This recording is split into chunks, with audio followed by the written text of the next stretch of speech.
the Modus Super Series. Derek Coulson for destiny. It's there!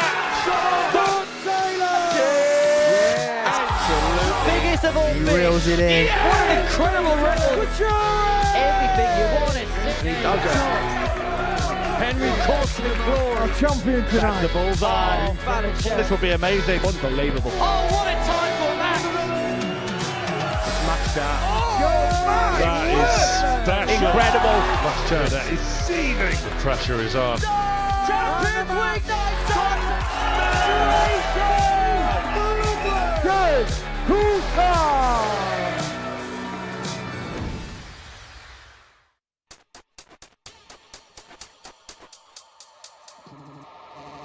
It's double 10. Game. It's Shot. there And and the he's match. there. Fourth leg. In front of him. Game. So that's a 13 darter to wrap it up. Same again, odd lad. Just keep going like I am and yeah, keep it going. Level 20 now for the bullseye and it's sitting lovely. Brilliant darts by Beveridge. I wasn't coming in here with like massive expectations, but the fact that my game sort of clicked really quickly is a positive. Double top, double top. Oh, what a shot. Shot on the first leg. Here's the ball. Second Game ton shot topper on the of the first. night. It's for 4-2 win. This to put himself Game in shot. control. Pure enjoyment, just doing something that I really like and I've always wanted to do. This isn't he? Six visit range. Back-to-back 16s with the first couple. And he gets that one done. Kev Collins could really put the boot in by taking out a 116 finish. Come here, I've got the finals night. If I can turn up and I can play my A game, they're in trouble tomorrow. Here we go. It is the first finals night of a brand new series here at the Live Lounge in Portsmouth. Welcome along to the action. The 13-week process to find a champion begins again here on the South Coast. And whilst we might be in the middle of summer here in Portsmouth, the date to look forward to is Halloween night, because that is when we will crown the Modus Super Series 15 champion. But to do that, we need 12 winners, and the first of which will be confirmed tonight, where we have a three-time former weekly winner, Matt Clark, looking to join the Super Series Hall of Fame and make it an awesome foursome. And we're in the company tonight of Laura Turner, as we have done all week. It's a very warm welcome to Keegan Brown on this Saturday night. It's the beginning of a brand new series, Keegs, and for everybody involved, I suppose yourself included, when you get the chance to play on the hockey, hope spring eternal. Yeah, isn't it just, let's be honest, them six chaps in there tonight got one thing in their mind, getting on the board of honour straight away. Don't have to worry about nothing for the next 11 weeks and then just focus on Champions Week. And this is the time of the season where every player looks to sharpen and home up their skills, because you've got the World Championships, you've got Q-Squad around the corner, maybe for some players the Grand Slam as well. This is the champs you want to be a part of, because you can really bookend your calendar for 2026 by knowing you're going to be here for the big one. Yeah, absolutely. I think everyone obviously treats every series the same, but ultimately this time of year especially, we know that there's one more shot at lifting that overall title, and that comes, as you've mentioned, in October. So yeah, this is important. This is going to be an important 12 weeks for a lot of players. It's going to be a very important 12 weeks, but it's all about who's going to win week one, and these are the 6 players that are involved tonight. Darren Beveridge enjoyed a dominant Group A campaign, eased into qualification with an average of over 95. Will the champagne be ice cold this evening? Matt Clark has been to the top of this mountain before.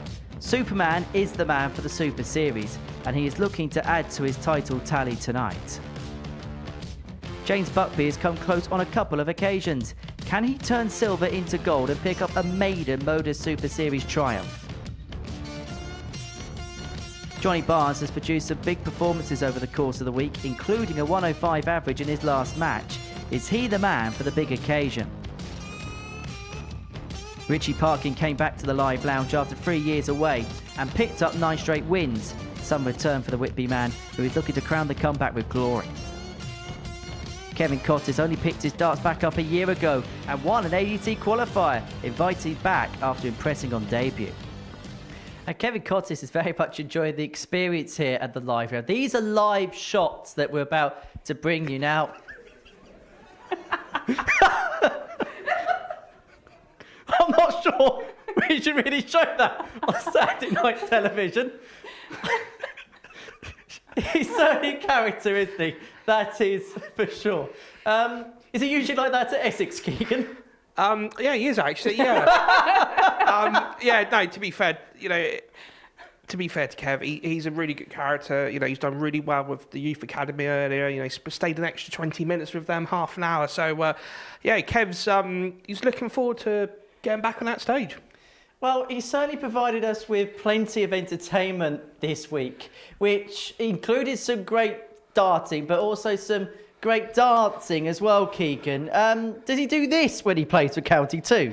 Yes, he does. Especially with how he does that quite often. And he actually did that dance when he beat Dave Evans only about 6 months ago. So, yeah, if he does that dance, it's only a good thing. That's the only David Evans story I've heard that he's never told himself. Shall we begin a normal TV programme? Right, let's get to some sense and sensibility, shall we? And begin with Group A, which kicked off on Monday morning, and it saw Darren Beveridge prevail. He was really, from first start to last, really superb. And Keegan, he's the type of player, you saw him on the Pro Tour a lot. He took a little bit of a break, something that you can relate to as well. Can it be a case that sometimes you just need to take a little bit of a step back to the arena to maybe A, rediscover your form, and B, rediscover your love for the game again? Yeah, 100%, and let's be honest with Darren, he obviously with his tour card, he did really well, unfortunately lost it, but yeah, sometimes it's that sort of break that you need, and you see there 148, he's now finding the love again for the love for the game, because sometimes that elite is relentless. You don't get time for a breath. So for Darren to do this quite very maturely, I would say, he's not rushed back into that. He's like, do you know what? I want to do it at my speed. And to be fair, played well in Group A, and that's where he's gone straight into finals night. He went through, and we also saw go through in Group B, Matt Clark, who just seemingly has the formula here, doesn't he, at the Live Lounge. Three-time former weekly winner. We saw him do well in Las Vegas at the WDF World Masters and the Lakeside qualifiers, and he shown that form here this week. Maybe finding that Modus touch that he had 3 years ago where he was just constantly winning weeks. Yeah, he played really well. We saw some really good signs from Matt Clark yesterday. Obviously, just dropped one game each session. And as you've mentioned, he's doing good things away from the Super Series as well. But I know, Matt, he's always looking for that next level, that constant improvement. And I know how much he wants to get his hands on a fourth title. As for James Buckby, he's beginning to become a horse for this course. He's made a couple of finals in the past. He's a young man very much on the up, but he's also shown that he's got it in the present. Oh, 100%. You just think about 18 months ago, it was all about university darts. Came here last year, played really well in the youth darts, and every time he comes in, week upon week, he's looking stronger. He now looks like a seasoned professional, and he's only been doing it for such a short time. In terms of Johnny Barnes, he came through in first. It's been a weird week. It's been a bit of a mixed bag, really, hasn't it, from start to last? Well, yeah, you consider on Thursday he was at the foot of the table. He only picked up one win despite playing really well. So he had a lot of work to do come Friday evening and produced the best game of Group B in his very last match, beating James Buckby 4-0 with just over 105 average. If he can keep doing that, then he himself is going to be a big threat. But it's a different day. There's a big crowd in, so it's the if, that's the question.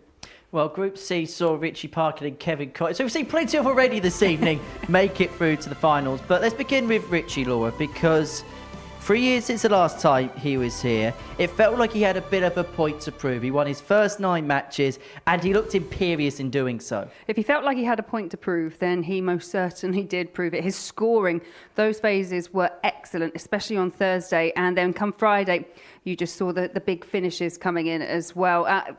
He said to us afterwards, he's had to work on his throw, change the way he holds the dart, and everything just seems to be coming and falling into place at the right time for Richie. Let's talk Kevin Cottis. Now, for safety reasons, we're going to show some pre-recorded content of him throwing some good darts, Keegan, because he did throw some very good darts this week. Yeah, he did. And I think one thing with Kev that really helped him with his game beyond anyone else was that sort of finishes where it was the 1-2-1s, it was the 100s, it was the 103s, but he did it all at the most critical timings. And as a dart player, that's what you want in your pedigree. Well, he's into Saturday night's final. These are the 6 that are going to be in play, and this is how the tournament bracket breaks down. Group 1, Darren Beveridge, James Buckby and Kevin Cottis. Group 2, Matt Clark, Richie Parkin and Johnny Barnes. Fair to say, Laura, it feels as if the strength in depth, at least this evening, is coming from that first group. They both look very strong to me, but I can understand what you're saying, especially with Darren Beveridge. If he can come back and do exactly what he did in Group A, then yeah, he's going to be that strong player in that group, but you cannot underestimate anybody in that. This is a week that we have said all along, it feels like an opportunity for someone. And if someone can find their A game, then they're going to push for a title because, other than Darren, I say there's not really a clear favourite in my mind, but ultimately it's all about what they do up there. In terms of the other group, you've got Matt Clark in there. Richie Parker, we've seen play some really good stuff in Group C as well. It'd be interesting to see how that one pans out because we know it's been a while, but Matt Clark knows the course and distance in terms of getting a job done on a Saturday night. And let's be honest to Matt, he's been a professional for over 30 years. We know what he can and can't do on the hockey, but I think for that Group B, it's like Laura just said earlier, it's the word opportunity. They would be looking and thinking, do you know what? I prefer to be maybe in Group B, but I'm going to take that opportunity and run with it. Well, let's have a look at the odds because, as you say, it's a land of opportunity. But the bookmakers pretty much from the outset have gone with Darren Beveridge as the favourite. They do so again tonight. Is he the right favourite for you? And if there's maybe somebody to look out for, who would that be? Based on what he's done recently and what we've seen here this week, then ultimately yes. But I've spoken quite highly about Richie Parkin. I think he was really impressive in Group C, and he's kind of second from bottom at 7-1, so there could be a bit of value there. In terms of Darren's campaign, though, Keegan, in Super Series history in Group A, and we've done hundreds of these in the past, he just sits outside the top 10. Around about 95.5 is his average over the course of the 3 days. That shouldn't be overlooked.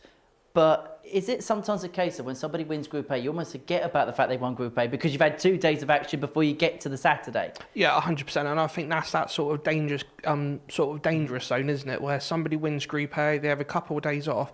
What do you do in that sort of spare time?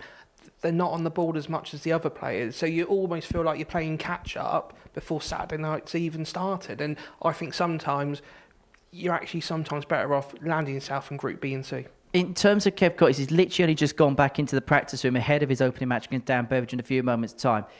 He's very much enjoying the experience, but this is the point now where he's got to lock in and get into game mode. And we've seen him be able to do that. He knows, I personally, he knows when to take it seriously. He knows when he needs all that focus, but it's part of his character. We've learnt that this week, that even though there are some fun and games and a bit of antics, ultimately, he can still channel that and get the best out of himself. For tonight, it's about getting the balance and perhaps not being slightly overwhelmed at the occasion, not just making it through to finals, but the fact that he's got a few in the crowd that are supporting him. Who goes where? Who wins what? I think the final could be Richie and Kev. For yourself? Yeah, I've just liked what I've seen from Darren, and he just looks ice cool out the back as well. So I think Darren Beveridge picks up the title. Ice cold, it's red hot, and a few pilgrims in here this evening will be enjoying some ice cold beverages, that's for sure. Right, it's 18 plus, gambleaware.org if you're going to have a flutter on the Super Series this evening. Right, it's time for Kevin Cottis to throw some darts. We've already seen a lot of him this evening. He takes on Darren Beveridge in game 1 of the evening, and before play got underway, Chris Murphy caught up with both players. Kevin, you're here. You made it to finals night. First of all, how big an achievement is that? You couldn't put it into words. It's been a dream. I qualified, got invited back, and I say dreams don't come true, but it is. I'm so grateful to Modus for being here, and I just can't wait to get up on that stage and throw some darts. And to do it in front of an audience as well. There's a darts academy over from the Isle of Wight in this evening. I know that you have spoken about your kids and teaching them lessons about having a dream and that kind of thing. So what would it mean to you to be able to do what you can do in front of that academy? Just to grace that stage, win, lose or draw, if them kids can take something back from what I do on that stage or a bit of advice I may be able to give them in the meet and greet, it's a success for me. It's all about the kids, it's all about bringing the youth through, and I'm just grateful for the opportunity. How are you approaching tonight in terms of the competition? Obviously, it's a gear change from what you see during the week, in a way much more brutal, the short group stage, then knockout darts. Is it the next stepping stone, or have you really got your eyes on the prize tonight? My eyes are always going to be on the prize. Every player in there deserves to be there. We've all earned our stripes, so to speak. And to be fair, I want to test myself against the best as I go through the levels. I didn't think I'd ever go through the levels, but thanks to Modus, I get that opportunity. So win, lose or draw, it's been a success for me. And the one thing we have seen from you on the stage is how much you enjoy the game. You've done that in an empty room. What are you like in front of an audience in that sense? If we're going by my county stage, I'm probably 10 times worse. I feed off it. I love being up there. There's a bit of showman about me, a bit of pizzazz. It might not work all the time, but we give it a bash. Good luck tonight, Kevin. Thank you very much. All the best. Darren, fantastic Group A campaign, averaged about 95 over 15 matches, only lost 2 of them. You must be really, really pleased with how you played this week. Yeah, I'm feeling good this week. It sort of started really quick for me. I was expecting it to take a couple of games to sort of get into the swing, but it seemed to happen for the word go, so that's a positive. What's the experience been like? I know you played in the old room back in Southampton. It's a very different thing now, isn't it? Oh, it's night and day to what it used to be back in that old room with the stage and stuff. Now it's great, but I must say the heat's definitely getting to me. I know that you've been on tour. Have you got certain ambitions for the end of this year? Where do you want to be next year? Well, my aim is just to keep practicing until the end of the year. I'm looking to try and get to the World Qualifiers, try and get through that, get back to Ali Pali, and then my eyes are still on Q School in January to try and get that card back. To do something here in the meantime is obviously a nice honour for anybody to have. You do go in tonight as a favourite. Do you feel like that when you're in that practice room? I'm not really thinking about who's the favourite and stuff. As long as, like, say, if I can play well, I know I can win games of darts, so we'll just need to see how it goes. And obviously playing in front of an audience here, that's something different. You've played in front of huge crowds at the World Championship, but playing in front of a more intimate environment, how do you feel about that? I'm looking forward to it. Like I say, it's going to be a new experience, so yeah, I'm just looking forward to get out there in the first game. Well, good luck. Enjoy it. Thanks for talking to us. Thanks very much, mate. Thank you.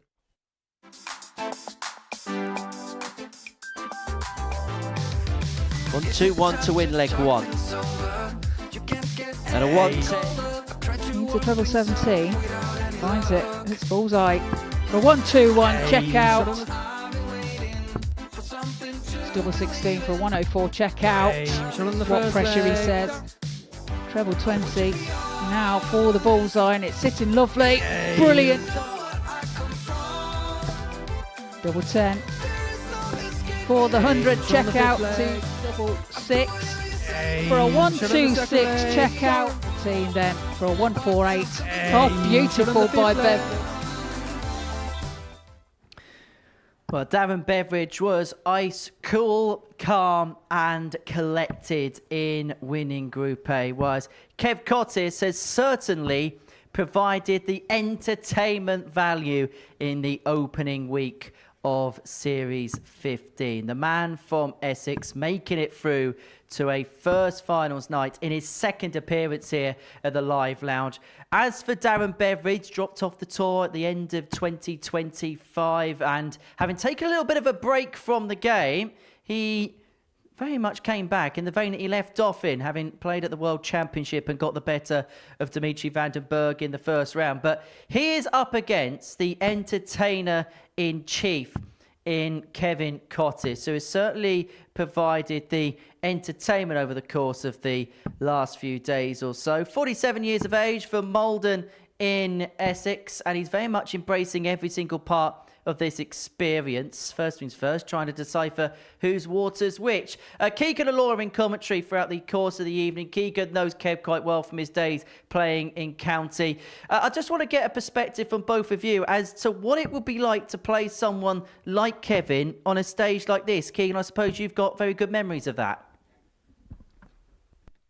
Yeah, it's a tough one really, because with darts it's there's such a close margin where, you know, when somebody does that and they don't mean to put you off, but then there's other times where players do try to put you off. So it's a fine margin, but Kev is definitely in that first category where that's his character and you know not to take offence to it, if that makes sense. Yeah, I totally understand what you're saying. I think you can see him there just engaging with the crowd. You heard in his conversation with Chris Murphy earlier that, you know, he loves looking towards that next generation of player and trying to inspire them. He plays with a smile on his face. And ultimately, this is where he wants to be. This has been, not for the longest of times, but since playing on the ADC, this has been the ambition. Well, all of tonight's actions will be under the watchful eye of referee Nick Rolls. And I guess the question is, and I'll probably put this more to you, Keegan, is obviously you play alongside Kev at County. That is on a Thank you, stage. ladies and gentlemen. First Kev's not leg, in it's front of Darren to cameras. throw first. And Game on. is this what Kev Cottis is like, even at County as well? Yes, it is. But 96. one thing you have to admire with Kev is the consistency with the character. You know, he's not just gone up there this week and playing darts in a different way. 60. This is how Kev plays darts, and full credit to him. Because it's very hard to keep your emotions intact at times, but more the fact that you've actually been able to keep your true characteristics to yourself. Yeah, no, he has been very entertaining all week, and I know he'd love to make a bit of 140. progress here. He is that type of player. He lives every single dart, every throw. There is a reaction, but he has got a very tough task on his hands because 100. Darren Beveridge in Group A, he won 13 out of 15 games. I mean, it's his first time here in Portsmouth. He has played in Southampton previously, but interesting. He just went off the mark right from the off. 60. We always say darts is all about timing, isn't it? And to be fair to Darren, 95 average for the first 3 days, and you'd be disappointed 135 if he didn't win Group A. So quite rightly he did, and obviously had a nice little couple of days break here in Portsmouth. 81. That's Darren. Darren, His you first require down 70. to a finish. 8 for a Game 14 shot. dart. And Hold the a first throw. leg. Darren Beveridge. Darren Beveridge. Is starting how he finished off in Group 8. Ladies and gentlemen, could you just check your phones to make sure they're on silent, please? Thank you. Second leg, it's Kevin to throw first. Game on. Nick Kroll's just reminding the crowd here. Yeah, I've got quite a few people in, but it is an intimate arena, and any kind of noises, 45. like mobile phones, they can be really distracting for players. Yeah, 100%. It's one of them situations where, Darren, looking for the first 80 of the match. Unlucky it's 140. But yeah, it's that type of situation where, all week long, obviously we play without the crowd, and it's that one night in the crowd, and, it could be the sound of a paper clip just 45. dropping on the table, and you don't realise as a player how much of an effect that has on you. It was interesting what you were saying to Henry as well with regards to 42. sometimes you feel players might not be at a disadvantage because the whole idea of qualifying, but when you qualify Group A, you have those 2 days off, so you feel like you're getting back into the swing of things. And it's what players do with those 2 days that can make all the difference. Yeah, 100%. And it's one of them things where, if you've previously been able to play in a world championship, you know what it's like when you're playing.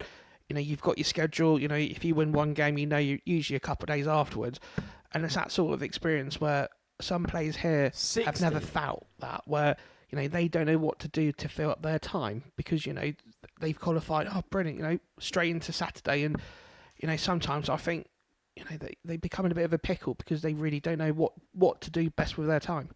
Yeah, well, Darren's definitely had that PDC World Championship experience, played at the back end of 2025. As Henry mentioned, got a win over Dimitri Vandenberg and then had to have that wait before his second match. 140.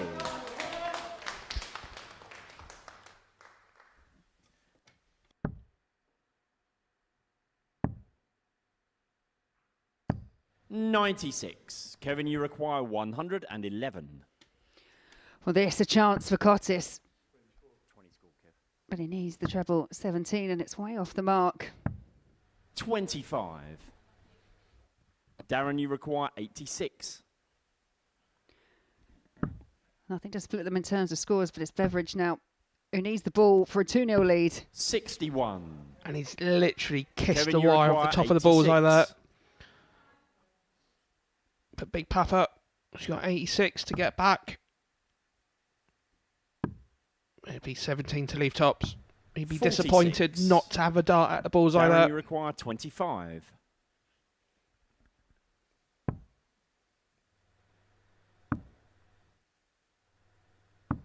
Game shot and the Steady second leg. focus on the Darren face Beveridge. of Darren Beveridge, who doubles his leg tally.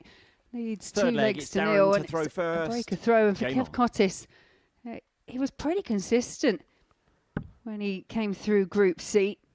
Finished in second place overall. And he was averaging kind of around at the 85 mark. But just a bit off that pace at the moment. And you just wonder if it is a bit to do with the occasion. Yeah, 100%. You know, it's a slightly 140. different. He played during the week and onto the Saturday. But yeah, but to be fair to Kev, you know, he's played county darts for a good number of years now. He knows how to play in front of a crowd. 180. But you've probably been guilty of this. I know I've been guilty of this because you can sometimes want something a little bit too much. And whether that is just to play well or to entertain or to win or a combination of them all, sometimes that thought overrides your ability to just focus on the match. Yeah, 100%. You know, there's nothing worse as a dart player when you just think, I just want to play well. All I want to do is play well. 100. And it always go upside down and back to front, doesn't it? It doesn't matter whatever you try to do, but you know, that's the beauty of playing this really mental game. I find it's torture. 180. Darren, you The require wait for the 81. maximum for Kev Cottis is over. And Darren's chased the treble 12 and he's pulled it ever so slightly low. And that is that type of situation where Darren, as a previous tour card holder, should know 49. that second dart should have been a big 12, regardless you of any require situation, 81. just to give him a dart at the bullseye. Yeah, he's already had a dart at the ball and he was very, very close to the target. Safe 16 for the ball. 43. Yeah, the reaction tells you everything you need to Darren, know. you It's way require off the mark and 32. it's a chance for Darren Beveridge to go within a leg of the match. Game short. And the third leg, Darren Beveridge. Now Kev's, he's got the advantage of throw. He needs to make the most of it. He had a really good scoring leg that last one. But you don't want to be losing in these Fourth leg, stages it's heavy. Kevin to throw first. Game on. You know, that's one thing I do say so often. I do sound like a bit of a broken record. You need to win big and lose small. So when I say that, you need to win the 4-0s and the 4-1s. And if you're going to lose the 4-3s. Because leg difference 100. comes into it in so many different situations. But Kev, he comes back to the stage in game number 3 where he has 59. to face James Buckby, who is another player that's fancied to pick up one of these titles. And Darren's just got that slightly longer wait. He's not back up till game number 5. 60. You know, and let's be honest, you know, the 6 players that qualify, you know, throughout the week here at the Modus Super Series, they're good players. You know, they're filtered through the 3, 96. obviously the 3 groups, Group A, B and C. And, you know, to get here on a Saturday, I don't think people realise how hard how consistently well you have to play sometimes. And, yeah, to be fair, 60. like we said earlier, maybe it could be the occasion. It's just a little bit different. You know, Saturday's always a little bit different here at the Modus Super Series. Sometimes I find that the actual process of qualifying for Saturday night is harder 52. than actually the Saturday night itself. Don't get me wrong, it's not easy to win a title. I haven't picked one up, but I've been a runner-up here before, and you know exactly what it's like to win a title. Yeah, it's one of them things where, you know, you could have a really, really hard group, and 55. there's nothing worse where, you know, in the back room on a Thursday and a Friday, people start trying to work out what they need to do, and you know, my opinion is if you go up there and keep winning, nobody can chase you. 94. You know, that's how I look at darts. But, you know, and then you kind of work on that experience where you could be 3 or 4 dart players working what needs to be done, and you let them keep working it, and then you just concentrate on your own game. 58. Yeah, and I think that was a bit of a miscalculation for Kev because he has left himself on a bogey number, and Darren Beveridge with the 2 treble visit will 140. be returning for 60. I think Kev might need to start watching Owen Binks' TikTok. 1. But that's still a good ton there from Kev. So really, Darren, you require you 60. would think Darren had to get a 4-0 win. So it's double top to wrap it up. So that's going to be a marker. 40. 2 match darts Kevin, you come and require gone. 68. And this, you feel, is must-take territory for Kev.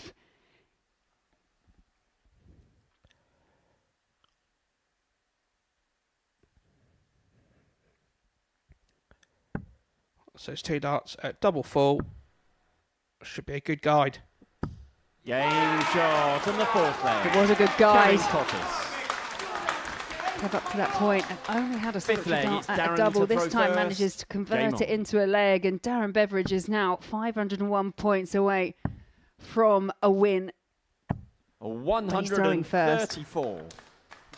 And to be fair, be throwing for a couple more times, won't he?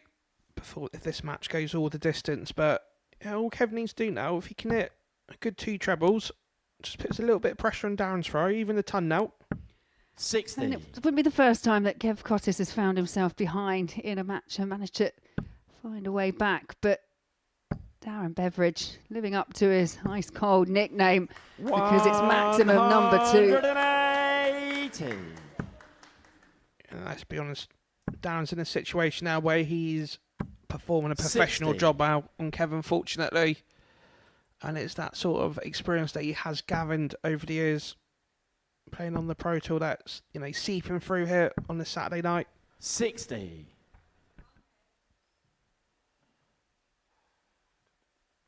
Kev, well, we still don't know how important that one leg may prove to be. It's not over yet, but Darren Beveridge has got a lot of 121. time. Darren, you require 127. And we thought the biggest entertainer in darts was Waymar Dow in Essex. He would take Mardle. Sorry, Mardle. Yeah, as soon as I said it, I realised what I said.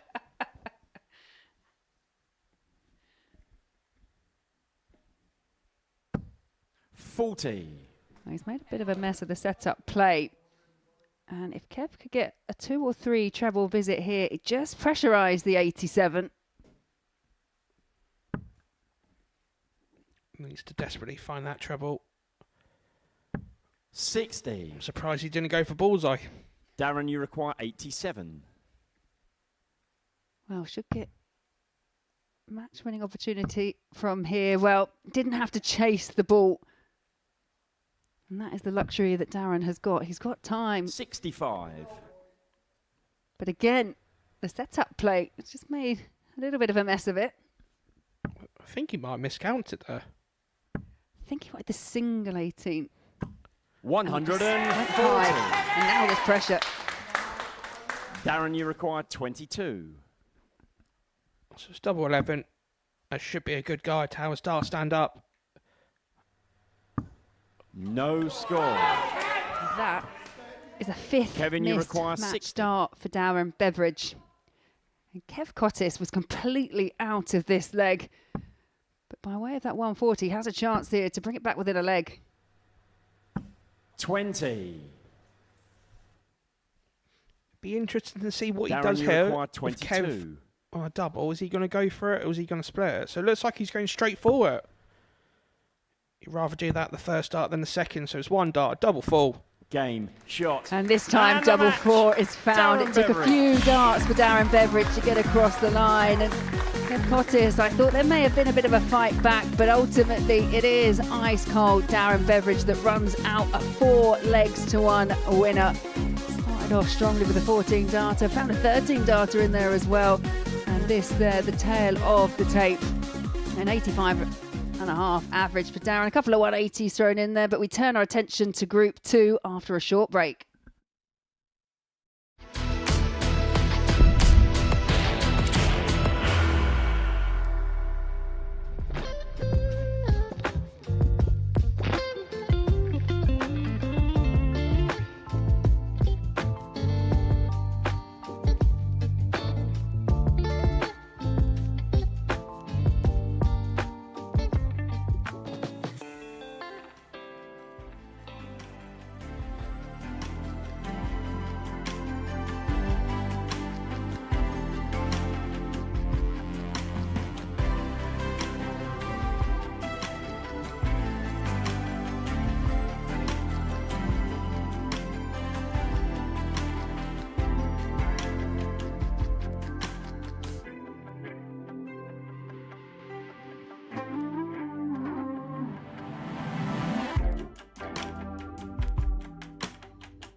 Welcome back to the Modus Super Series, where before the break, Darren Beveridge picked up where he left off in Group A with a 4-1 victory over Kevin Cottis to get Saturday night's action up and running here at the Live Lounge in Portsmouth. Next up, three-time weekly winner Matt Clark looking to make it title number 4 here at the Live Lounge in Portsmouth. The former series runner-up takes on Johnny Barnes in his opening match of the evening. Chris Murphy caught up with both players beforehand.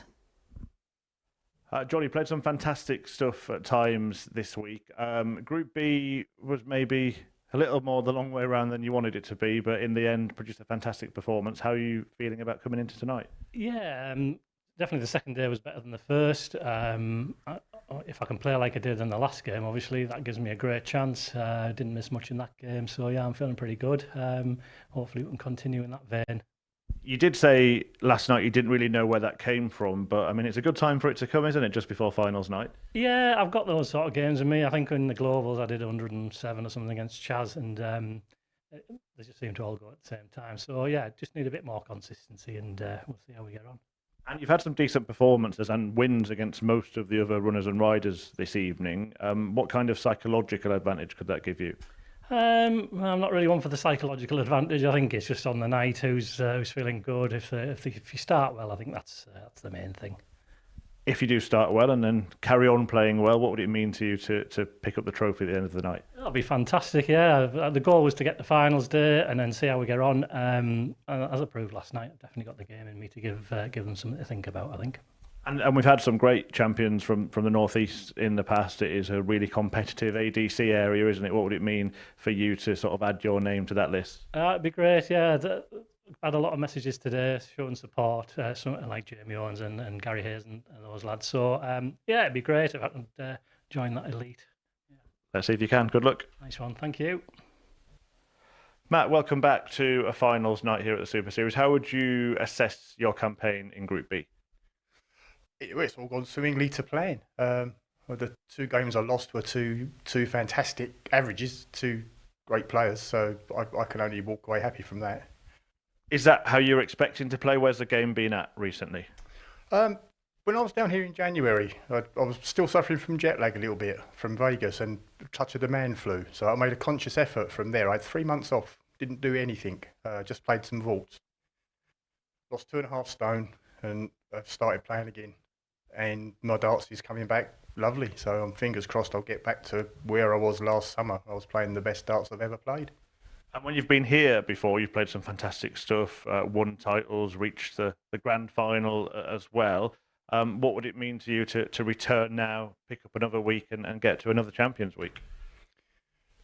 It's to be honest, it's one of the main goals for me now. I'm sort of resounded myself after I lost my tour card in lockdown that at my age, even if I was to go and get my tour card back, what could I realistically do with it? Pushing 60 now, so things like this are absolutely just fantastic. It's giving me a new lease of life and more inspiration to carry on playing. And I think I'm right in saying you're the only player in the field tonight to have had that experience of winning here. Does that give you a bit of an edge? I didn't know that. I would think so. Any experience like that is always an edge. There's some young and older players in there that I'm sure feel different, but yeah, knowing that actually helps a little bit, I think. Well, good luck, and let's see if you get the job done. Thanks for talking to us. Thank you very much.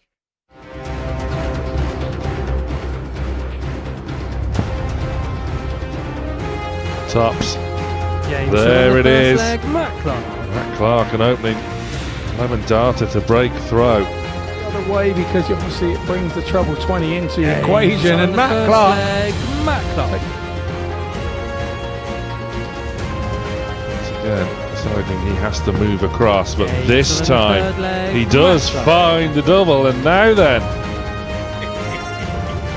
stuck with the treble for double 10, and double 10 is found, and once again the gun is firing. So Matt Clark and Johnny Barnes, 2 senior campaigners going head-to-head in the second match of the evening session. In the commentary box, it's Keegan Brown and Laura Turner. Yeah, thank you very much, Henry. Yeah, looking forward to this, the first game of Group 2. And it sees Matt Clark, who well, it's quite comfortable. The 58-year-old who has been a series runner-up. That was all the way back in Series 2, but has picked up 3 weekly titles here previously. And yeah, a bit of a surprise to him that he is the only winner in the field, but how he'd like to make it a 4th weekly title.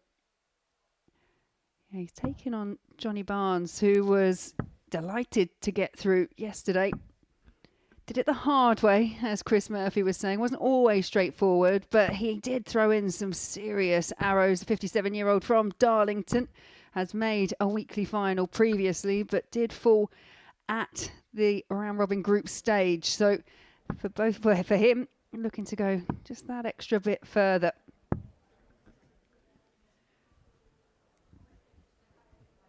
Nick Rolls just about to get match number 2 underway. And for Matt Clark, as I say, it was pretty straightforward. Just lost a couple of games in the end. And he's just one of those seasoned campaigners that you don't always know what to expect from Matt. But we really did see some good stuff from him.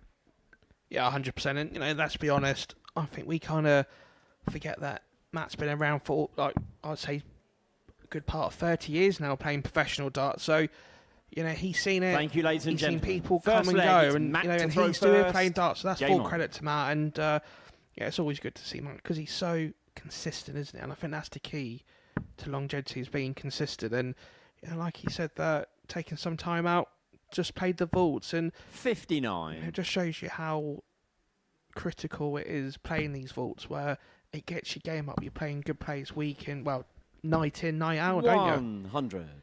Yeah, they're shorter, snappier games, aren't they? But you get quite a few of them in the group stages. I think that's that's one of the benefits of the vault. But the other one is also the fact that you don't have to travel miles. Matt is a very well-travelled player. He mentioned that he had a bit of jet lag when he was here last time off the back of going to Vegas. Subsequently, just a few weeks ago, he was in Vegas, just to point it out, for the World Masters, but hopefully had a bit more time to get over it. I was going to say, because either that or I did see a man that just looked like his double in the obviously the reception of the hotel. But yeah, no, to be fair to Matt, it's always good to see Matt, because you know what you're getting. He's going to go up there and he's going to be like granite stone, doesn't it? Nothing sort of phases him, does it? No, it doesn't seem to. Although I will say the head-to-heads between these two, they make interesting reading 43. because Matt Clark, we almost went through the card. He won 3 out of 4, but the person that beat him was Johnny Barnes. Johnny Barnes beat him 4-0, and Johnny Barnes only won 1 game that night. So the dynamic of Group B was very strange, but Matt did get his own back last night with a 4-2 victory over Johnny. 70. No, that's good, and and that's what I like seeing in the Group Bs and the Group Cs, is the fact that just because he might have won the one match at 4-0, it still has a massive impact on the game throughout the following night, if that makes sense. Well, what it actually meant in terms of the table was Johnny Barnes on Thursday was at the bottom of the table with a positive leg difference, because all his other ones went really close, which is 58. Very Johnny, unique indeed. 78. So 78 for Barnes, so it'd be 20 for tops. So it'd be double top. 58. Yeah, just Matt, you indicating they require didn't quite 78. get that lift required to get over the second dart. Acted as a bit of a blocker. So we'd be looking at the same route. So it'd be 20 for tops. For Superman to take a 1-0 lead in this match. 58.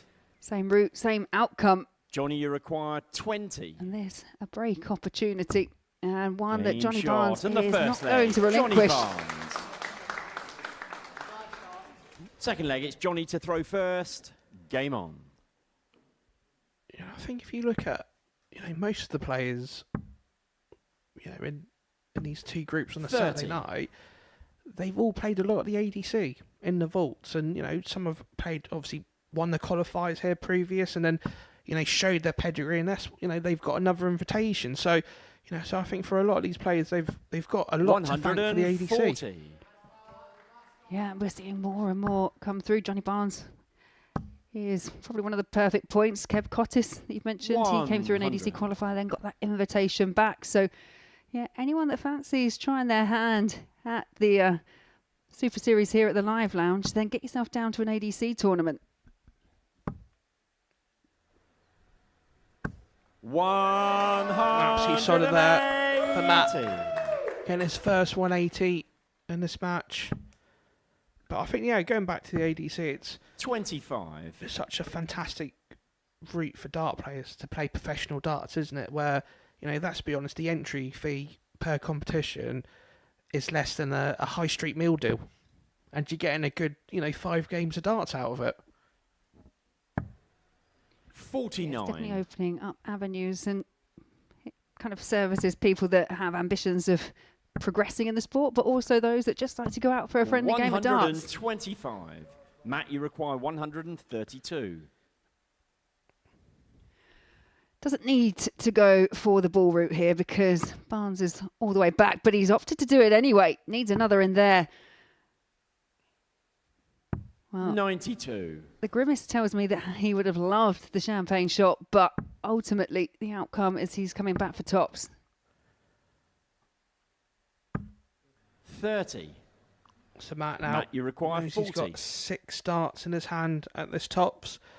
I think for Matt now, he wants to ping it out, early rather than later. And it sounds daft, but it's that sort of confidence it gives you where, you don't start struggling on doubles where you've got 6 darts on your opponent. It's Matt to throw first. Yeah, we saw it with a couple of players this week actually, and Henry and I were discussing it because sometimes you can miss a dart or two at double and you don't think anything of it. It happens. It happens to everyone, but when you consistently keep on missing, something that wasn't a thing becomes a thing. And then that plays on your 56. mind. And that's why you do want to, especially from the first couple of legs, nice clean finishes, job done, onto the scoring phase again. 100. I don't know about you, Laura, but when I play, the 2 things I want to do is see how quickly I can hit a 180 and when I can hit my first double, because it's them sort of confidence factors that you get from playing this game. Because the longer you leave it, it's more of a self-doubt starts creeping into the game, and you can see it in players all around the world where when things are comfortable, they're comfortable, but when it gets tough, you can see it on their faces. Yeah, there are players that are kind of don't leave a lot to the imagination in terms of how they're feeling, wearing their heart on their sleeve. As for Matt Clark, he is just generally quite a steady and stoic player on the stage. He doesn't give too much away, and that's probably an indication of the experience that he's got, because as soon as you start giving away a few things to your opponent, then they can pounce on it. And that is so true. And let's be honest, I would say 80% of the dart players nowadays make terrible poker players.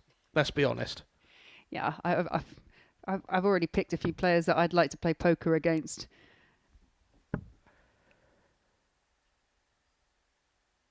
He's looking up to stay out in the 20s to leave a finish. 45. And I think that sort of dart way he had in the 20s could have been a bit awkward, because it's very easy where it could have gone into the ones and he could have mucked that sort of soft shot up as such. Matt, you require 160.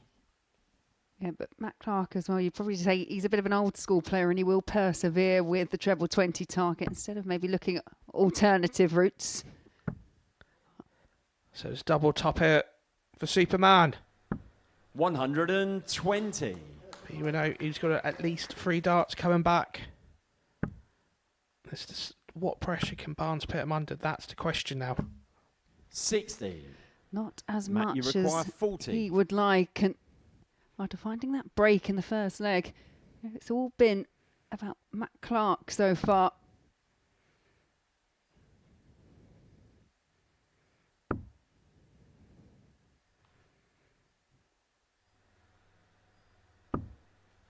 Game shot and the third leg. Solid Matt stuff Clark. there from Matt. Fourth leg. Solid Johnny to 18 throw dart first. hold a throw. Game on. Let's be honest.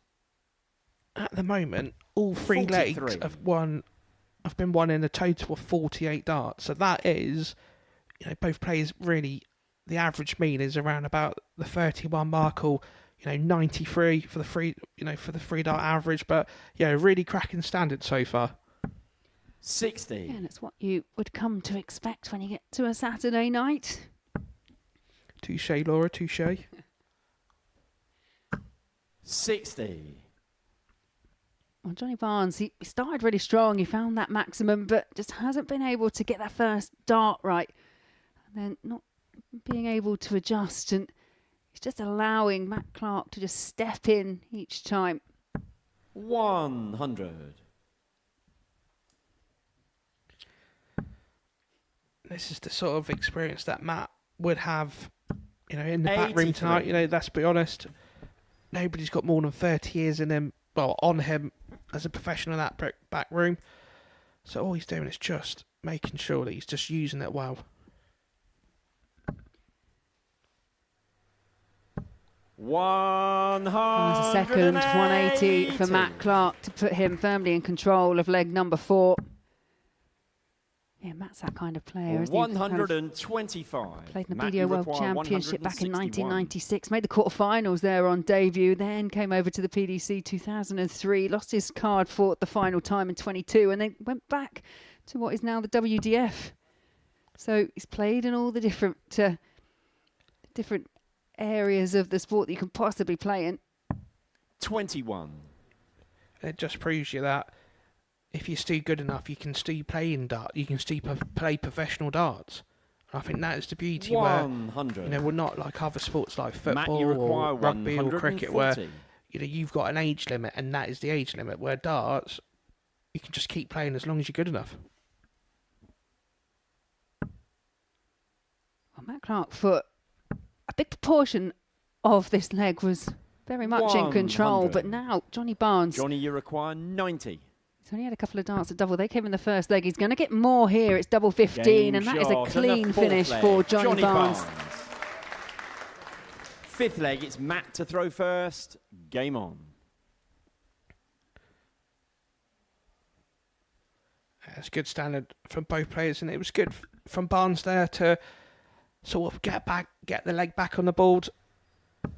140. Because that's one thing you don't want to do, is start falling behind on a Sunday. And that's the tree tail, isn't it? Where, Matt's 85. averages are a lot higher, but then Barnes's checkout percentage is a lot greater. So, and that's why sometimes averages really don't win your games of darts. Yeah, they do not tell the full picture. They're a nice little indicator, and when they're high, we really do like to reference them. But yeah, finishing stats 81. and starts at double, they do play a big part in it as well. So if any youngsters or any new people to the 43. game of darts, I can tell you that never ever base your game on averages. Just as long as you keep hitting that double, that's all that matters. Unless you get a really, really good one, and then you can brag about it for as long as you like. There's nothing worse. You brag about one average, and then you lose the next game within a quarter of an hour, and you're thinking, 100. oh no, I've bigged myself up too much. Well, Barnes once again on the back foot. 140. That wasn't a pair of aces, was it, when he was dealt with that throat?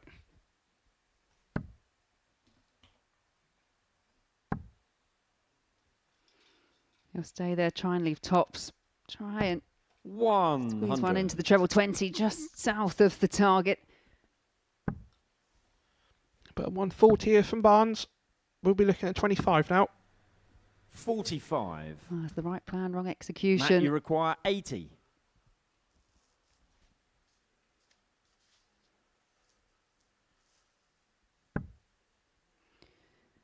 Double 10. Game And it's a shot 14 and the dart fifth holder leg. throw from Matt Superman, who's back in Sixth front leg, it's again. Johnny to throw first. Game on. To be fair, this has been a professional display here from Matt, where he's finished his 100. legs in 14, 18 and 14 on his winning legs. That's a total of 46 darts. And let's be honest, them 46 darts that he's used, it's 45 darts. It's a bang on 100 average. So at the moment, Matt is winning his legs just under 100 average. That's 100. fantastic from him. Yeah, the scoring stats, they do make good reading for Matt Clark. 2 180s. 85. Scores of in excess of 130 and 9 in that ton plus column.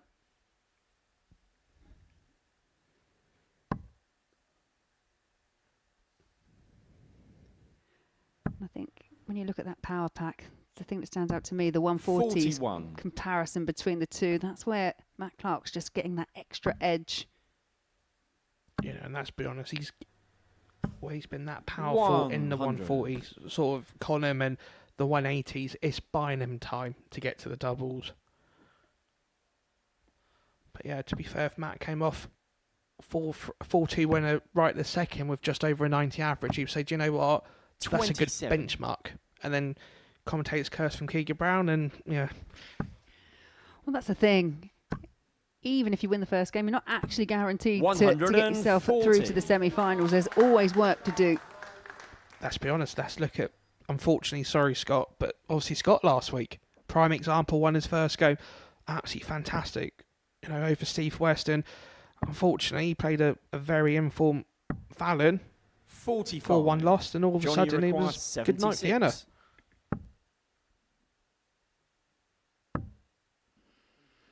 Well, treble 15 would have left double 8, so just needs to tidy it up. Perturbed look on the face of Matt Clark in the background, because he's had 3 consecutive treble-less visits. And we've said quite often that it's been Matt Clark that's had the time. Well, this time it's Johnny Barnes to force a last leg decider. 140. And to be fair, Matt wouldn't mind losing the leg at this stage, because his previous throw was the 140, so he knows where that treble's back up. 7th and final leg. It's Matt to throw first. This bump between the two for the deciding leg. You know, and let's be honest, you know, Johnny's legs of 16, 16, 17.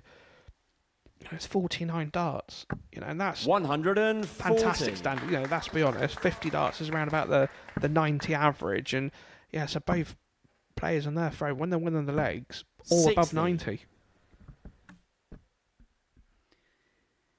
Yeah, it's the bits in between that perhaps just need tightening up for both. Oh, how Matt Clark would like another treble, extend 60. the lead that he's got, but it's just 60 points, which is a bit of an opener here for Johnny Barnes. And that could be a good friend there for the market. I think he'd be 60. disappointed there not to hit more than 60 there. But once again, it's that sort of, you know, not showing the emotion now. And if I was Matt, I'd think, hold on a second, I've just seen him do that. You know, and you know as a dart player, another ton or a 180 bang on cue, that hurts you, doesn't it? That really will hurt, because when you're in a deciding leg, you just want to be in with a shout. 100. Matt, you require Johnny Barnes, 121. he's now going to be relying on mistakes for Matt Clark. So Matt knows he's got at least 6 darts from this position. May only need the 3. Might be looking at treble 15. He was, so it might be 6 for tops, and he does. 81. Just about finds the single number, but he will be back for tops. But yeah, encouraging signs for both players. 41. Going into their second games. And Matt, you require 40. The bonus is, if Johnny does lose it from now, he knows he's got, you know, it's better to be in this position than losing 4-0.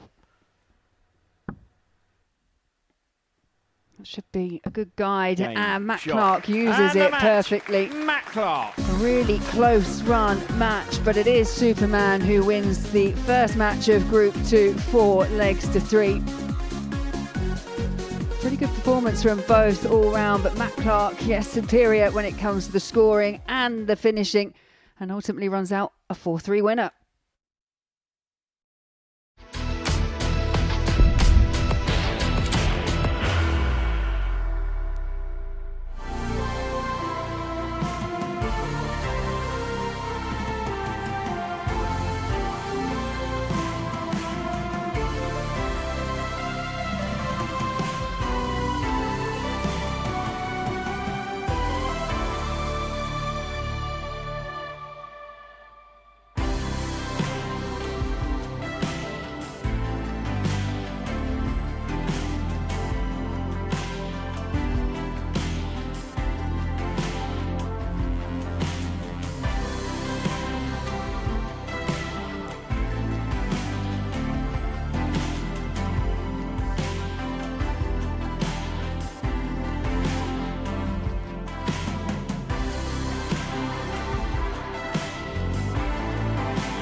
Well, Matt Clark's pursuit of title number 4 is off to a winning start here on this Saturday night.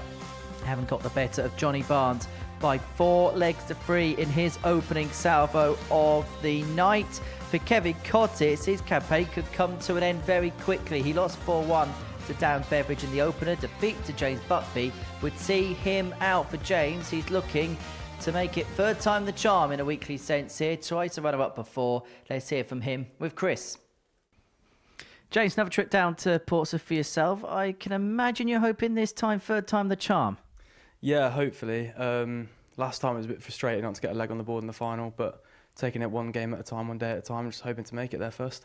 Must be loving life at the Live Lounge. Yeah, it's. I don't think it's a secret that I really enjoy it every time I come down here. I like the setup. It's nice and easy to get to. Simple drive, yeah, nothing not to like. What's it about the Super Series that seemingly brings the best darts out of yourself?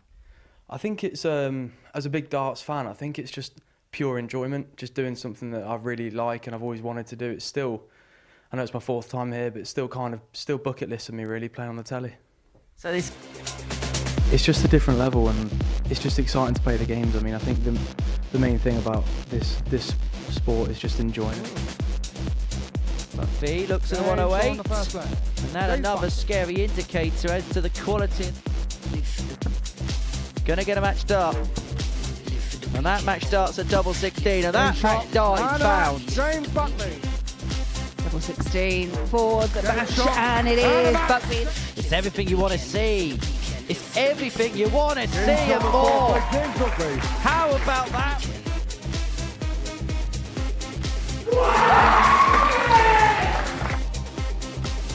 Game shot the 4 for James Beautiful. Buckby. James shot and a match. James. James, you're back here at a finals night of the Super Series. First of all, what does it mean to be here again? Quite a lot. Again, after Thursday, I went home, not kicking myself so much as I was last time, but definitely feeling like I should have had at least 3 wins from that first session. And then to come back and win my first 3 last night, I'm proud of how I bounced back. To have been here a couple of times and got so close as well, runner-up on a couple of occasions, do you feel like maybe there's a bit of unfinished business? Yeah, definitely. I mean, until I win one of these, there always will be, but I'm trying not to think about it, one game at a time, and just treat it like a normal session. You don't have to think about it after this interview, but obviously people like me are going to remind you of that. What would it mean to sort of finally get over that line? A lot. It would definitely be the biggest thing I've done so far, and it would be hopefully a good stepping stone like it already is. Just picking up titles, picking up trophies, making a name for myself, really. I think over the week, average has been around the 91 mark. How do you feel about how you've played this week? Good. I mean, that's, I think, about 8 points more than my development tour average, so it's nice that I can kind of show a bit more of what I can do in front of the cameras, really, and really dig in. It's good. And how are you approaching tonight in general? Obviously, there's always an audience here. We've got a youth academy in as well that'll be here to enjoy themselves. Are you the type that's going to put on a show, or is it just serious business this evening? Probably a bit of serious business, to be honest. I mean, I'm all for a laugh. It's a good laugh in that practice room already, but once you're up there, you know, as you all say, there's no friends on the hockey, and it's kind of head on once you're on the stage. Well, good luck. Thanks for talking to us. Thank you very much. Talked so well, James Buckby. We heard from him twice there. The first interlude was before Thursday's play, that one with Chris Murphy before tonight. And he could send himself into the semi-finals after his first match. If he beats Kevin Cottis, he'll send both him and Darren Beveridge through, whilst Cottis' defeat would be out. He would go through, though, with a 4-0 win. So let's head into the action then with Keegan and with Laura. Thank you there, Henners. It's do or die now for Kev Cottis. I think he'd be disappointed from the first match, you know, to be honest. And I think he's had a bit of time to now to practice and, you know, sort of get the head on, as we would say when we play darts. But he has got a very tough game against this young man, James Buckby, the 22-year-old from Leicester. And straight away, he's already a 2 times weekly runner-up here at the Modus series. So, you know, I think for James, it'd be interesting to see how he plays against Kevin in his young career, if that makes sense. No, completely does. It's a different dynamic. You can see Kev there interacting with the crowd. And we saw a bit of that in his first match. But unfortunately for Kev, it was a 4-1 defeat at the hands of Darren Beveridge, the other player in Group 1. So he has got plenty of work to do. As Henry was saying, any kind of loss for Kev, and that will take both James Buckby and Darren Beveridge through to the semi-finals. As for Kev, if he can win, well, if he can win by 4-0, then he can actually go through straight away. That is the strange dynamic with the group stage. Yeah, and let's be honest, we saw this all unfold last Saturday, where I think we went through every single route of exit for some players and success, but yeah, it's obviously good to see Kev there. Certainly interaction with the youth players.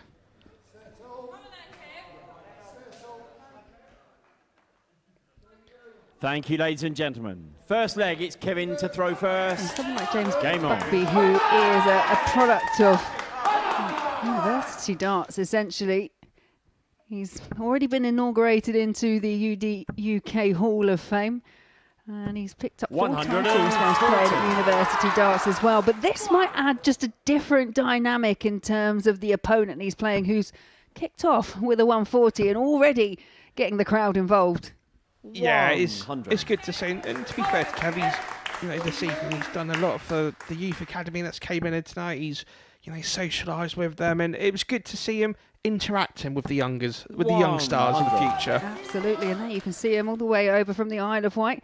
This feels like very much your kind of crowd, because we've got, a load over from the Isle of Wight from the academy, but then you play for Essex alongside Kev, and we've got a few Essex people over as well. Why am I not playing tonight? You've got literally half the Isle of Wight in the crowd and half of Essex, so...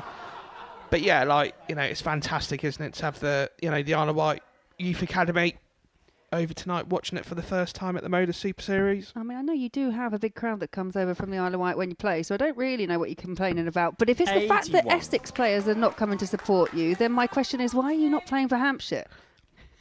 Yeah, you've done me there, Laura. No, to be fair, I've been fortunate where, when I've qualified here on a Saturday night, I've had a lot of Essex players actually coming down. So, there's a number of Essex players, county players in there tonight. So, it's good to see. And 41. Yeah, I'm one of them now. My question still stands. You have to drive through Hampshire to get to Essex. Come on now. Yeah, I can't say too much about it yet. But yeah, no, it was one of them things where Kevin, you require I wanted to get back and playing county darts. And obviously my good friend Richie Allison said, come play for Essex. And the rest is history. Got Richie to blame. And Richie stopped playing 2 years ago. James, you require 134. Well, Cottis wasn't able to find the 139, and Buckby can't get the combination started off the 134, but looking to set up 94. But this is attainable for Kev. 80. Knowing Kev, he'd probably go 2 double tops. He's gone a sensible route, so it's 2 darts, a double 10. Needs to find a marker, and he does so. In the first leg. Kevin Cottis. A point to the crowd, a point to his fans. Second leg is 16 dart hole to throw. It's a much better start from Kev Cottis. I don't know, was he trying to blow a kiss to Richie Burnett's speaker? 99. That's the question we need to ask. And this is where James Buckby is going to have all levels of concentration here. Because 26. He's playing against Kev, but also he's kind of playing against the crowd slightly. And it is a very daunting, situation if on a Saturday when 95. you have got the crowd against you, because unless you've played, county darts for a number of years, or you've been fortunate to play in other TV events, it can be a whole different, 60. Host of issues for the dart player. You wouldn't know that here, though, would you? You get that? You honestly, you bring like half a boatload over from the Isle of Wight. 97. Well, to be fair, I think the night that I was very fortunate to win against Jimmy Van Schiem, I think there was only 3 of us from the island. That's true. Jimmy used to have an army. Yeah. We had an army 60. full of about 45 people to go against. Well, James is doing well to get himself back in the match, trying to level things up at 1 apiece. 100. He's doing that really well, and it's good to see the concentration there.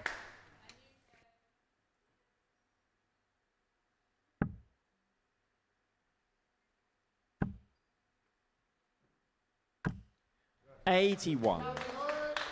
James, you require 110. So it's Buckby here for 110. 54.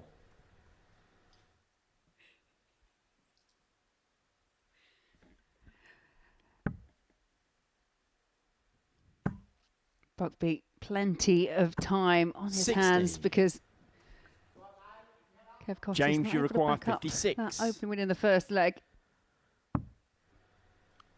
So it's 2 darts, a double top. 46. So Kevin needs to, you feel like he needs a 2 treble visit, don't he? You feel so, at the very least, just to put a bit of pressure on it, because double 5 as a dart player, it's no. I defy anyone to tell me that's their favourite dart double to leave. That was awful. That and double 2. 174. Fantastic darts there. The 174 to leave tops, and James, you require 10. Buckby it. That's Game fantastic. shot in the second leg. James Buckby. Third leg, it's Kevin to throw first. Well, by way Game of on. losing that leg, Kevin no longer has the option of qualifying via this match. It will all go on the last result if he can find a way of winning. 85.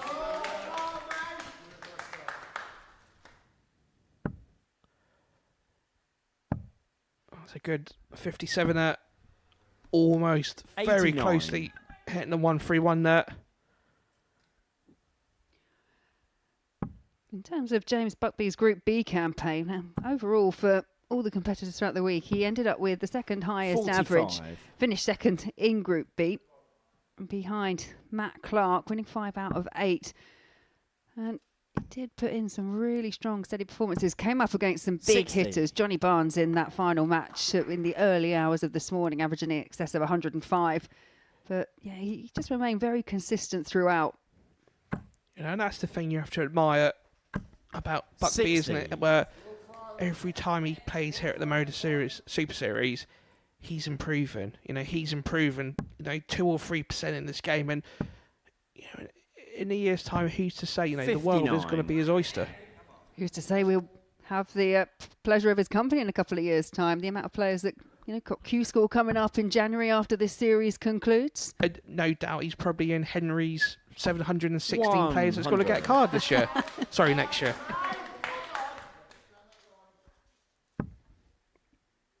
I'm surprised Buckby didn't start on the 19s on that route.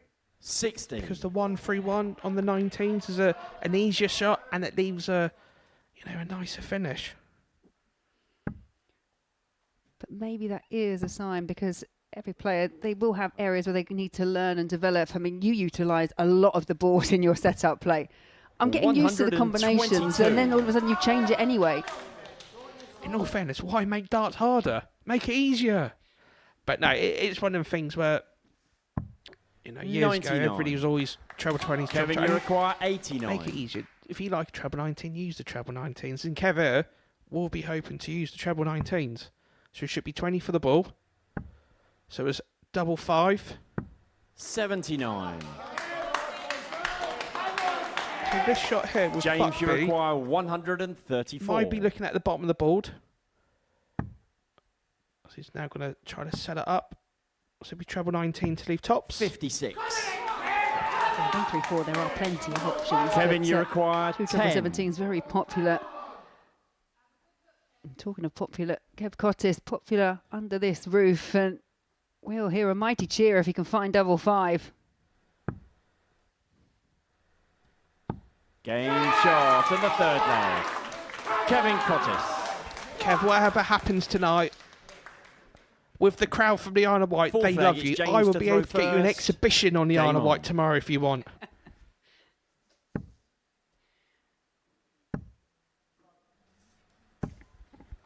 $140. Oh, sorry, Laura. No, I was going to say, I'm just liking the composure that I'm seeing from James at the moment. I thought he was going to say Kev then. No, from James, because he's in a battle in terms of what's happening on the oche, but it's 100. also how you deal with things that are happening off the oche as well. Yeah, and I think that's the thing with darts, isn't it? 50% you're trying to concentrate yourself and making sure you're in the right sort of prep of mind. 140. But then the other 50% is looking, playing against him, for an example. But yeah, there's no malice with Kev at all, and it is a very hard task. Where we said earlier, back at the early, shot of the show, Kev's one of them where you can't take it personally because it's not at you. Where other players can flip the cards and make it towards you. Yeah, it's consistent, isn't it? That's the thing. 41.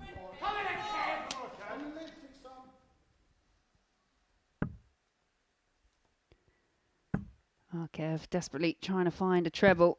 60. Can't quite find it with dart number 3. That can be a bit awkward. I'm surprised, and it sounds daft, but I'm surprised he's staying there. 41. Because of that 180 now from Kev puts a bit of pressure on the 139, and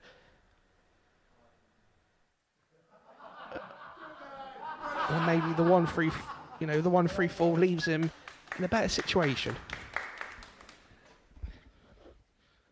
Yeah, I do agree. 139, one of those awkward finishes. I know it sounds silly, 140 is higher, but it's 24. For most players, much more attainable. James, you It's more require easier. 139. It is. Let's be honest. She should be setting that up now. 59.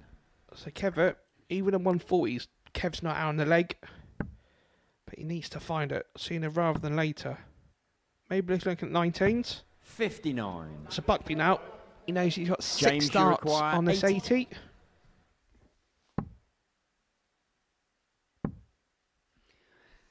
Big sidestep across the oche, trying to open up an angle.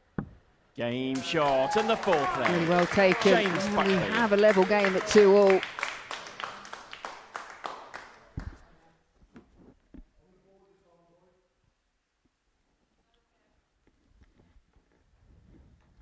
Fifth leg, it's Kevin to throw first.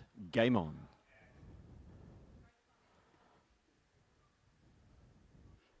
Kev just taking his time up to the oche.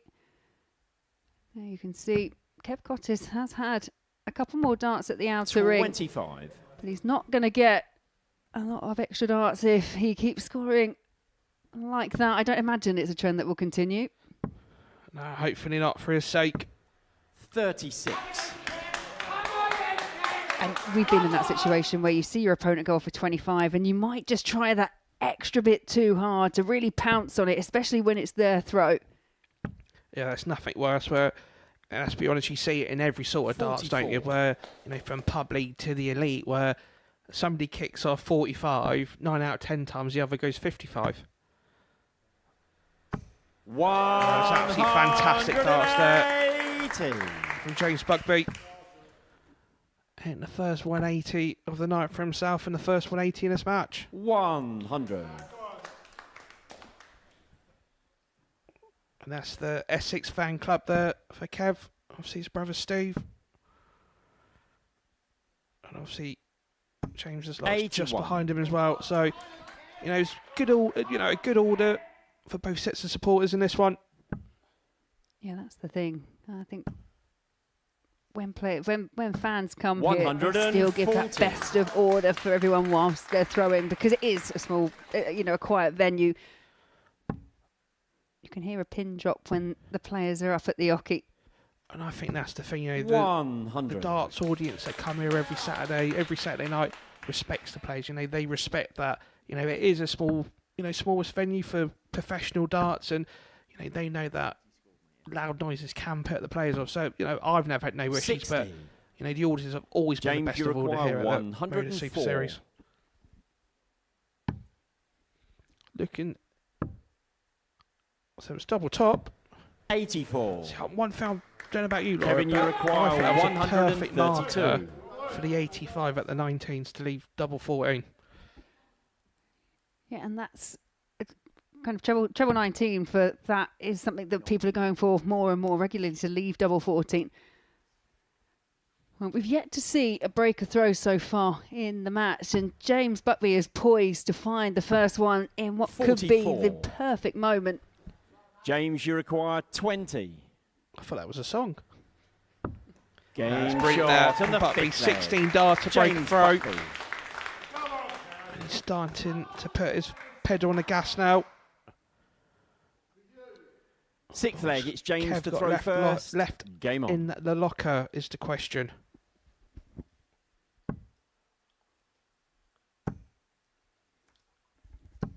$60.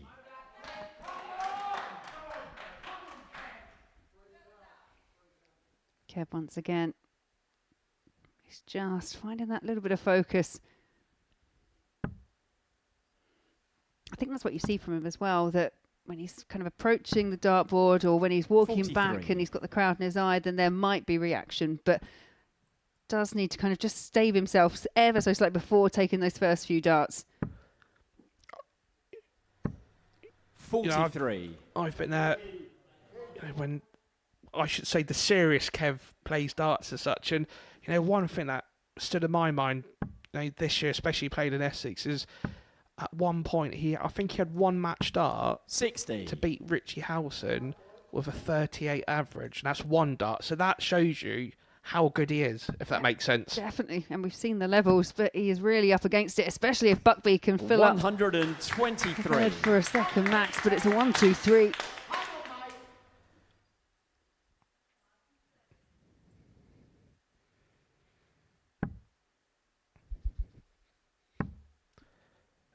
Needs to find the treble. 30.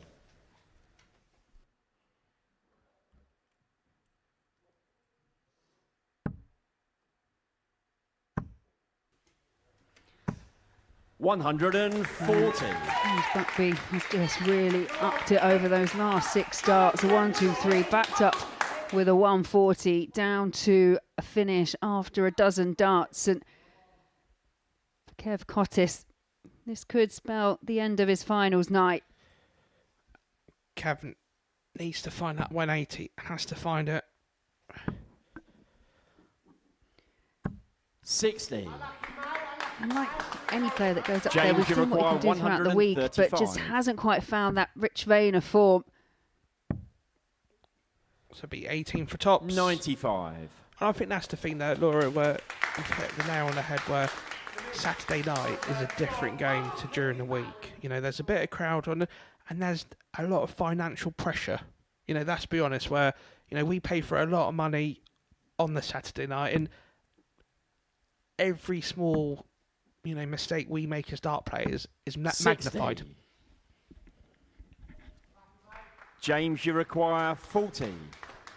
Well, this for the match. Game, shot. And James Buckby, And the well, match. he puts an James end Buckby. to the hopes and ambitions of Kev Cottis with a 4-2 win over the man from Essex. Great sportsmanship, and he's still trying to rally up the crowd in support now of the victor, James Buckby. James Buckby qualifies through to the semi-finals. He takes Darren Beveridge along with him. And we will see them battle it out a bit later for top spot in the group.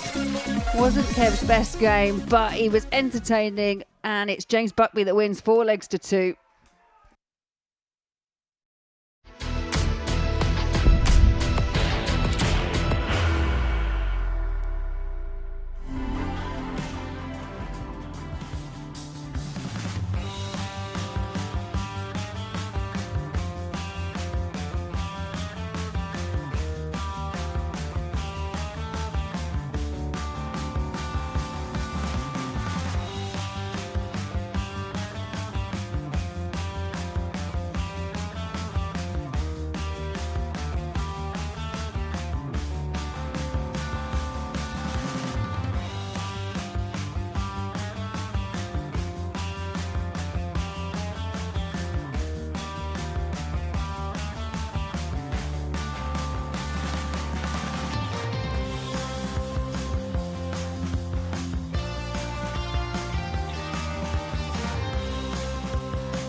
Welcome back to the Modus Super Series. Before the break, James Buckby got the better of Kevin Cottis 4-2 to send himself and Darren Beveridge through to the semi-finals. Next up for us, Johnny Barnes up against Richie Parkin, and Chris Murphy caught up with Richie earlier.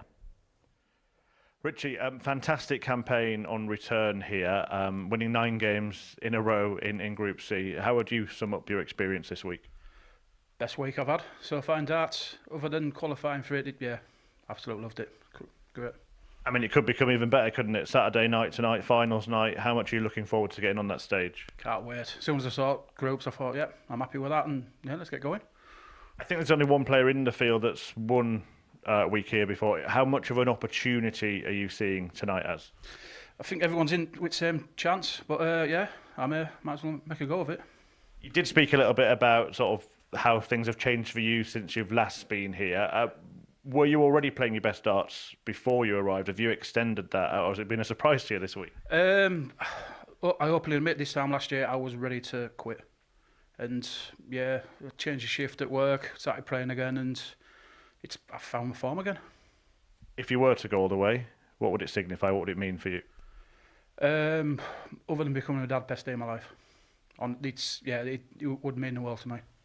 And that opportunity, obviously, to go on to Champions Week. Are there any thoughts of what next year might hold? This is obviously the final series of 2026. Yeah, at the moment I am thinking of Q School. But yeah, I'm taking each week as it comes, and hopefully you never know. Well, we'll see. We'll let you go and take each match as it comes. Good luck. Cheers, thank you.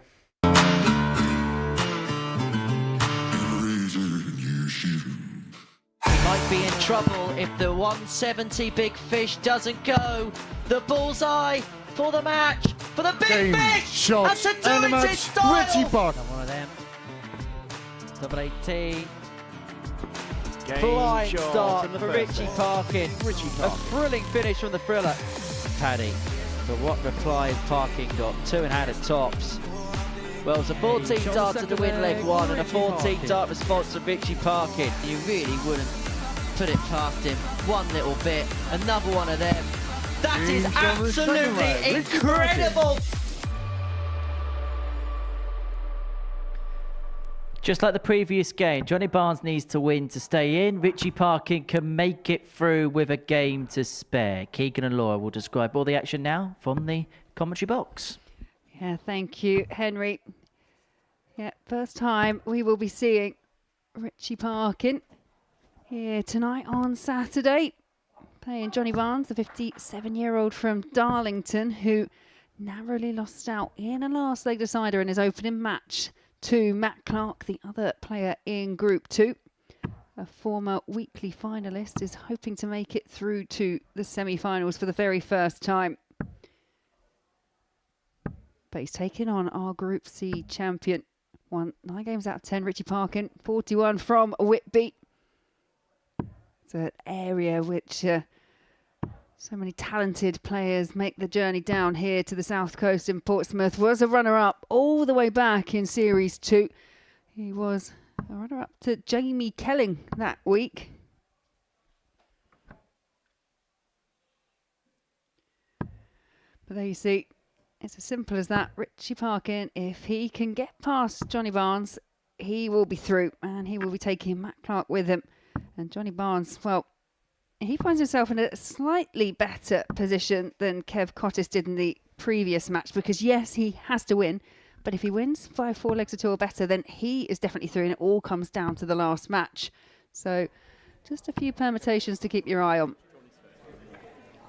Yeah, and that is the beauty, isn't it, of the Saturday night here at the Modus Super Series.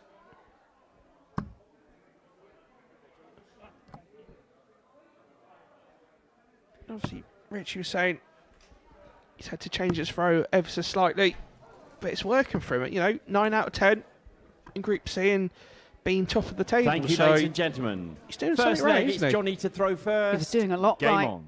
He really was. I think on Thursday, one element that perhaps just wasn't as sharp as the rest was the finishing.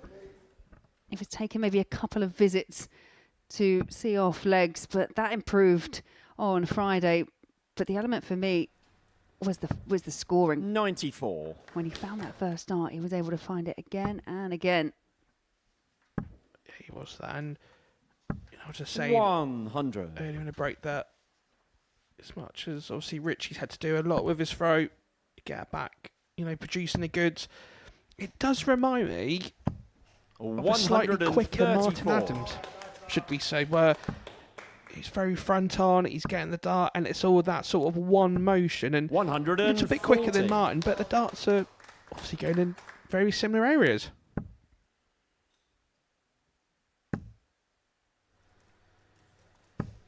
$135. Johnny, you like require that last dart. 161.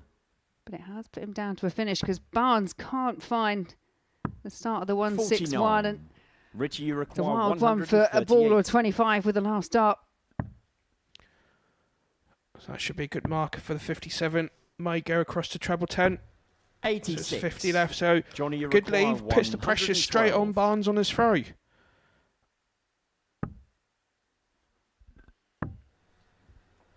$80. It is a good Richie, you adjustment require with dart number 52. 3 for Johnny Barnes, but Richie Parkin has 2 in hand. Well, that's wild, but he likes double 12. 28. What a Johnny, chance you here require for 32. Barnes to rescue the throw on his throw. Game shot. And he on the does so first with leg. a solid Johnny Barnes. 16 darter. Second Hold leg, a it's throw Richie there. to throw first. Game on.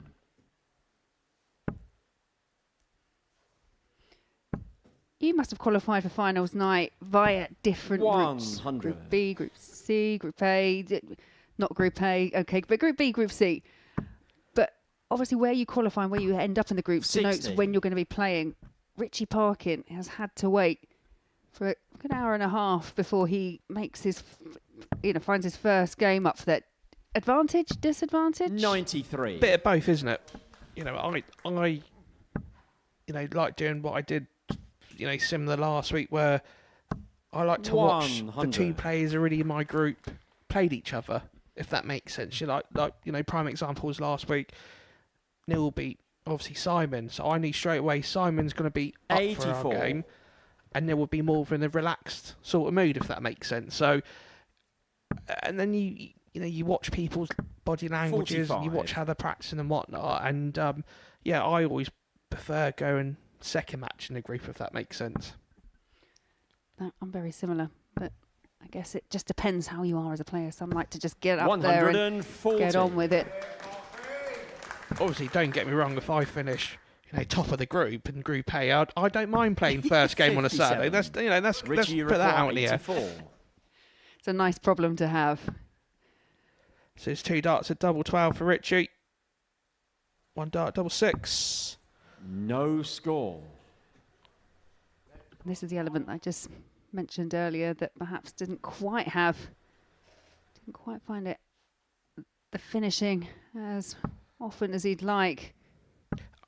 And that's the thing, isn't it, where we alluded to 99. earlier, especially in Richie, obviously you require match game 84. where you want to go down and hit the doubles first time of asking. So deja vu, and he gets Game it right this shot time. on the second leg. Richie Parkin. That kind of typified exactly Third what I was leg trying is to Johnny to throw explain, that first. despite the fact that Game he's on. missed darts at double with those first 3 darts at the back of the 84 finish, he had time because the scoring elements were so strong. 60. And it's a very similar game, isn't it? Straight away between obviously Barnes and Matt Clark earlier. Where Richie's part. Richie's scoring is 177. just on poke at the moment.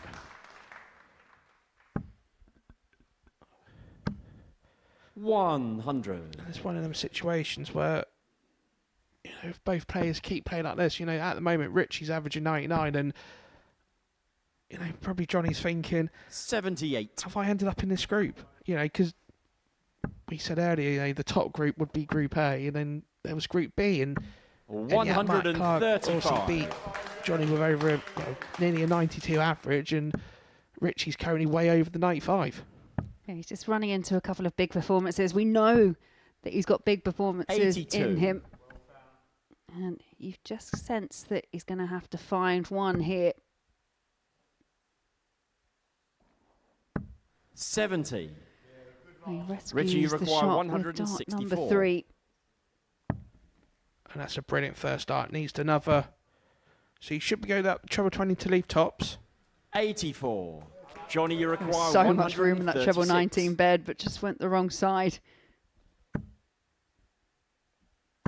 60. Richie, Should you be require 80. Straight darts now. Looking at treble 28. So it'd be 20 for tops. So it's one dart, double top to go 2-1 up. And he Game gets it. shot in the third leg. Richie Parkin. Fourth leg is Richie to throw first.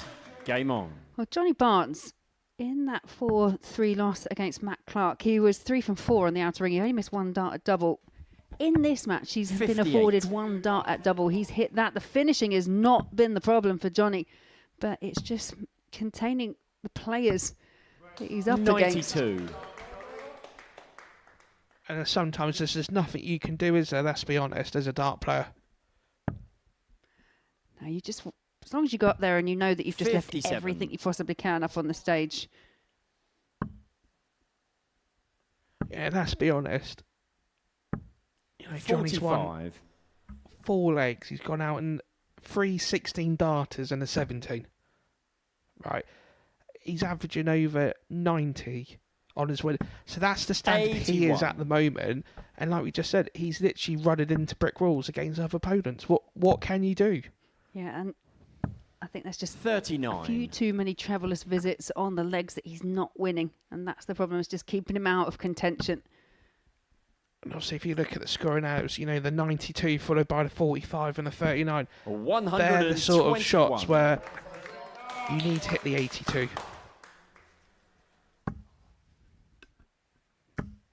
85. There he is.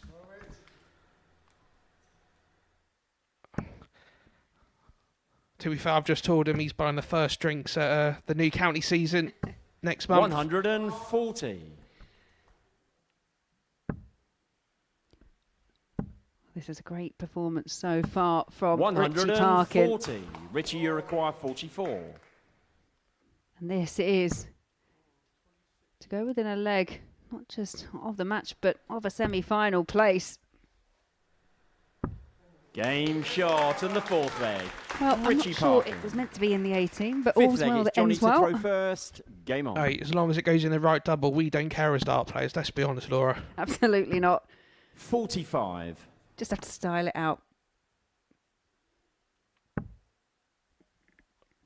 Look at that once again. You know, no disrespect, you know, to Group A.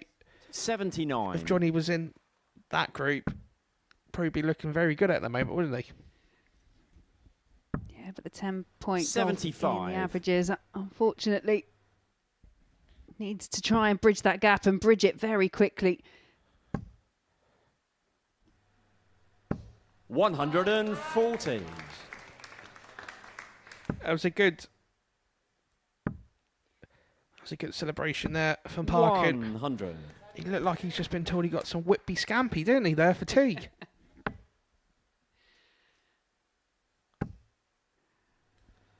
Oh, he's still searching for that 125. first max, and I just think that was a bit of a slip with dart 3. Not the worst slip in the world, because it does leave him on a finish. 140. Richie, you Or require not if you hit treble 3 or a 157. big 3. And the shot's on. It's looking at 57. So it's 90 left. Should be looking at treble 18. 85. Johnny, you require Johnny Barnes is forced into 141. position to try and find an absolute showstopper. Just to look out to the crowd, but it's a smile from Johnny. Yeah. Just needs to concentrate, set up. 97. Richie, you require 72.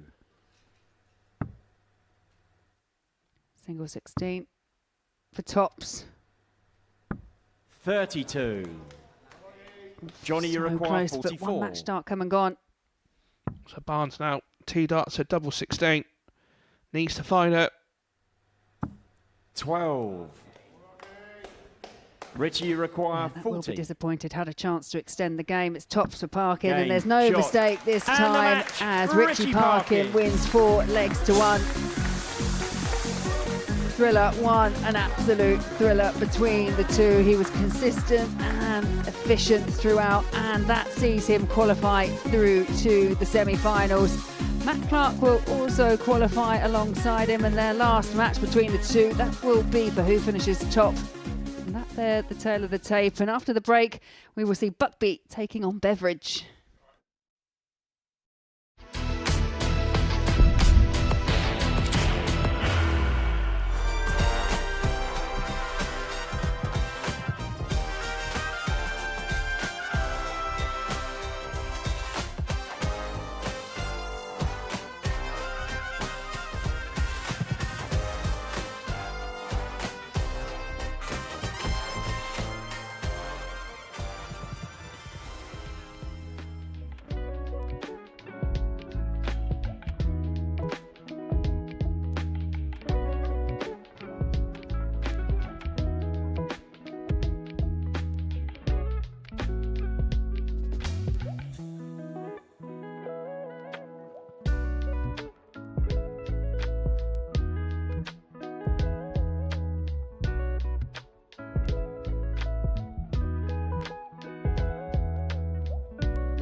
To the Modus Super Series, where Game 5 tonight is a straight shootout to see who wins Group 1 between James Buckby and Darren Beveridge. Both players have beaten Kevin Cottis this evening.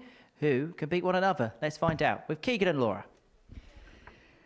Yes, who will top Group number 1? Benefit of topping the group means that you will have the advantage of throw in the first semi-final, and will be facing the runner-up of Group 2. So yeah, interesting to see these totally different stages of their career. Darren Beveridge, as we've mentioned previously, a former tour card holder, lost his card at the back end of last year and has just had a few months off. Thank you, ladies and gentlemen. First leg is James to throw first. Played in the first 2 challenge tours and then just decided, right, I'm going to take a break. It was a conscious decision to take a break, and he's come back here at the Super Series. And I just had a look at what he was doing Monday morning when he came here in Group A. His first 97. average was over 101 with 2 ton plus checkouts. I think he definitely hit the ground running here. Yeah, just a little bit. Let's be honest. And 58. When he obviously played earlier this evening, even though it was a decent 85 average, you could tell there's a lot more in his locker as such. And 60. Yeah, to complete Group A with a plus 95 average is absolutely phenomenal.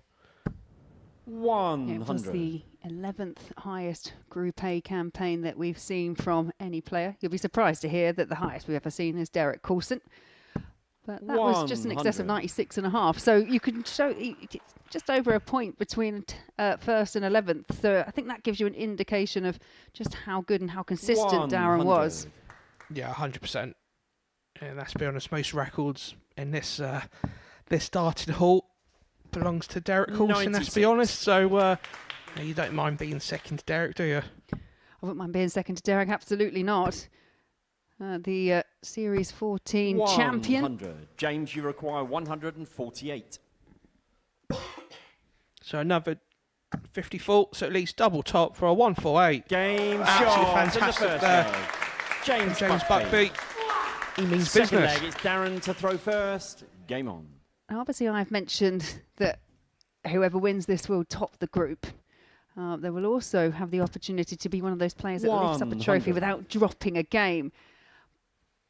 But if you found yourself in this position, Keegs, would you relax that little bit more, safe in the knowledge that no matter how this game goes, you're definitely through into a semi? Yeah, it's one of them things where 83. You just want to relax. You just want to keep playing darts as such, and you're straight into the semi-finals, and 140. you can just relax, can't you? Because both players know. And then, as we always say, the relaxed dart player always produces the best darts. 134. And this then, you've teed it up. This could be an explosive match. Yeah, it is that, isn't it? Let's be honest. Darren just below 100. James over the 105 mark. Absolutely fantastic standard from both players, because for a good game at darts, it always involves two players, doesn't it? 168. James, you require 161. Set-up play. And we're not going to see the 161 added to the 148 from the first leg. 50. Darren, you require 16. So it's Darren it. Game does shot. hold. And the Absolutely second fantastic leg. there Darren for a Beveridge. 13 darter. Third leg, it's James to throw first. Game on. Yeah, this game warming up nicely. 15 darter for James, backed up with that 13, as you mentioned, Keegan, for Darren Beveridge. I'm quite glad I'm sat up here not playing at the moment. Yeah, me too. 140.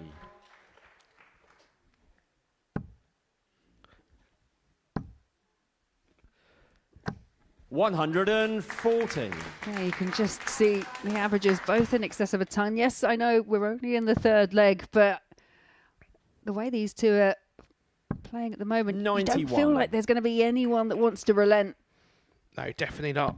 Absolutely fantastic from both players. These are the sort of matches where 57. It's more of a Gary Anderson, Adrian Lewis sort of, tempo to it.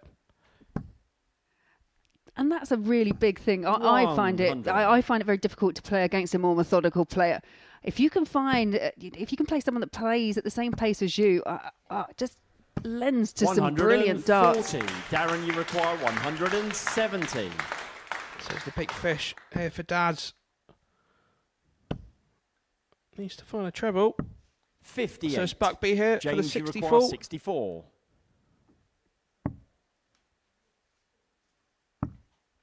So it's double 16. 32. Darren, you require 112. Should be looking at 60s to kick things off. Will remain there. 60. First James, you slight bit of require reaction I've seen 32. from Darren tonight. He knows he's in a match and he knows he might just be about to be punished. Game short. And the Last dart third in hand, leg. that always James hurts that little bit more. Fourth leg, it's Darren to throw first. Now Game you said on. about the third dart. I don't know about you, Laura, but Darren fantastic there for the 180, but there's nothing worse standing behind someone thinking, do you know what? Darts 1 or 2 you can live with. but it's that third dart where it gives you a bit of a glimpse of a hope, 60. and you think, that's brilliant, miss it. Let's be honest, I want you to miss it. And they hit it straight in the middle. You just think, really? Why would you do that? He was sat there, wasn't he, on 52 points. 60. You've watched your opponent, as you say, miss the first couple. You start to then build yourself up. You start to visualise how you're going to go for the 52, 20, 20, 32, 12 tops. And you get yourself all worked up for nothing. And then this game shot on the leg. 60.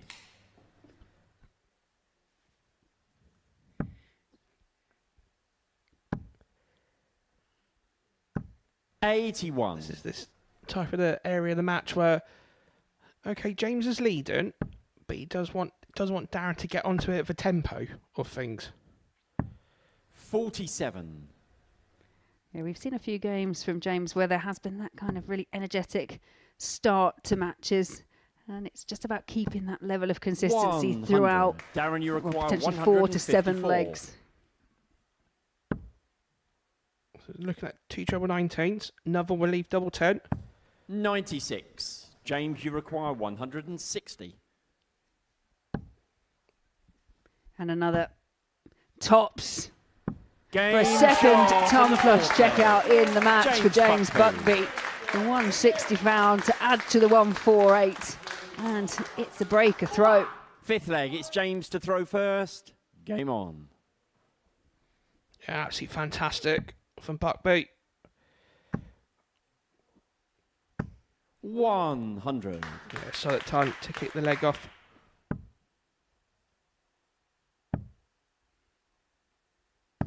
$58. This is where James just wants to keep the composure. When he's in the ideal position, isn't he, to find that breaker 140. throw. He has the chance to serve out the match, win 4-1, no dramas, go in the back room, and then just relax whilst Group 2 then have to fight it out. 180. And then just like that, obviously Darren's back in the leg. 140. Yeah, absolutely superb, that 160 there from James. 96. And it's been a James, really you solid require leg here once again 121. from James Buckby. Well, it's double 14. 93. Well, Darren, you almost a require third ton plus checkout. 167. So James now knows he's got 3 match starts to win this 4-1 57. to top James, the you group. require 28.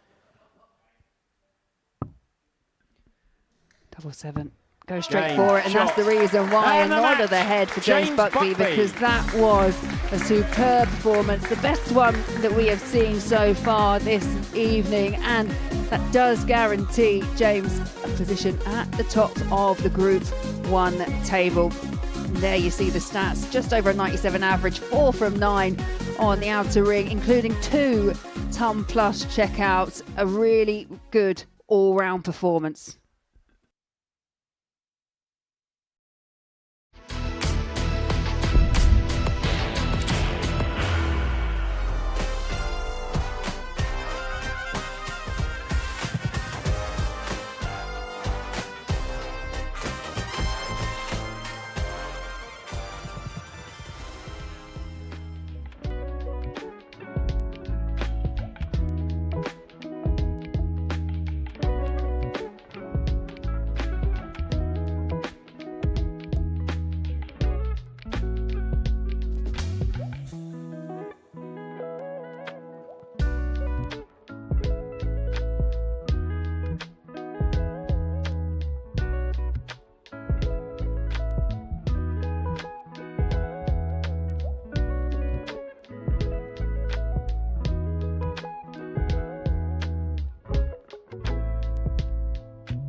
Game 6, Richie Parkin and Matt Clark. The winner tops Group 2. In commentary, Keegan Brown and Laura Turner.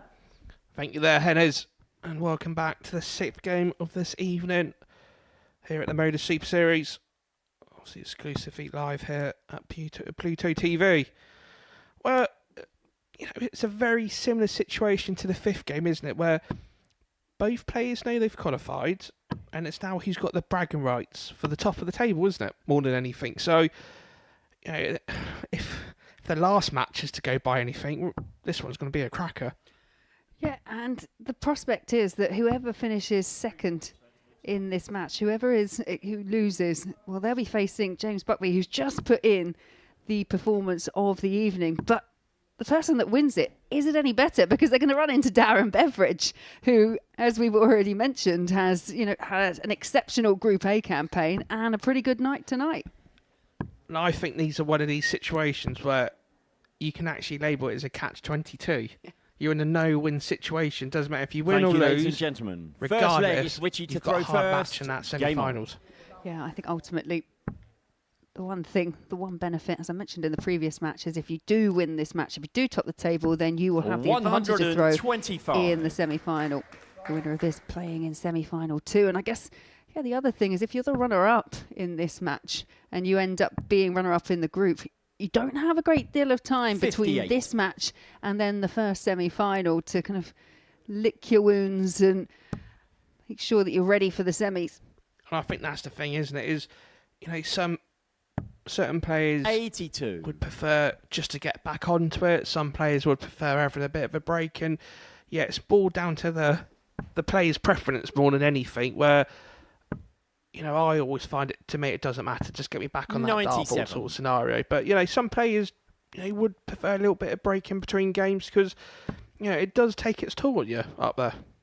Especially if you get involved in one of those matches where, both players embroiled 86. into a last leg decider. I think this one, you have to say,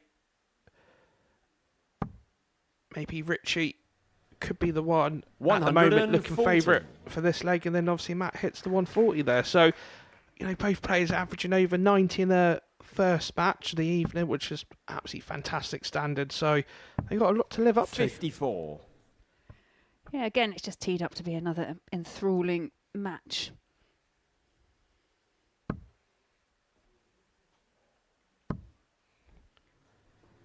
Yeah, treble 18. Wow, decided to stay there, and I get it. Richie, you require 154. Well, that's his 4th match of the night. I would never have said a man who's been playing professional darts for 30 years would hit 180 to leave 26. I would have thought he'd be a Matt, you 54 man. 26. Well, let's see if the plan pays off.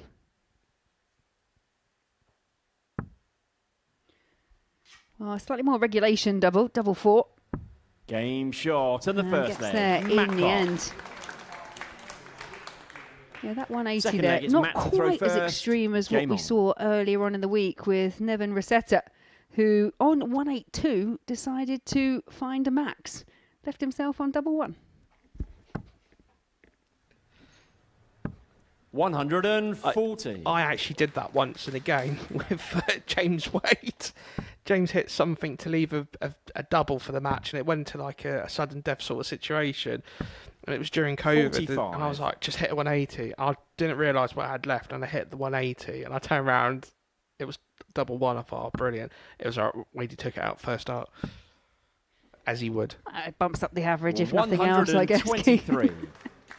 The other side at least has saved me busting it next row.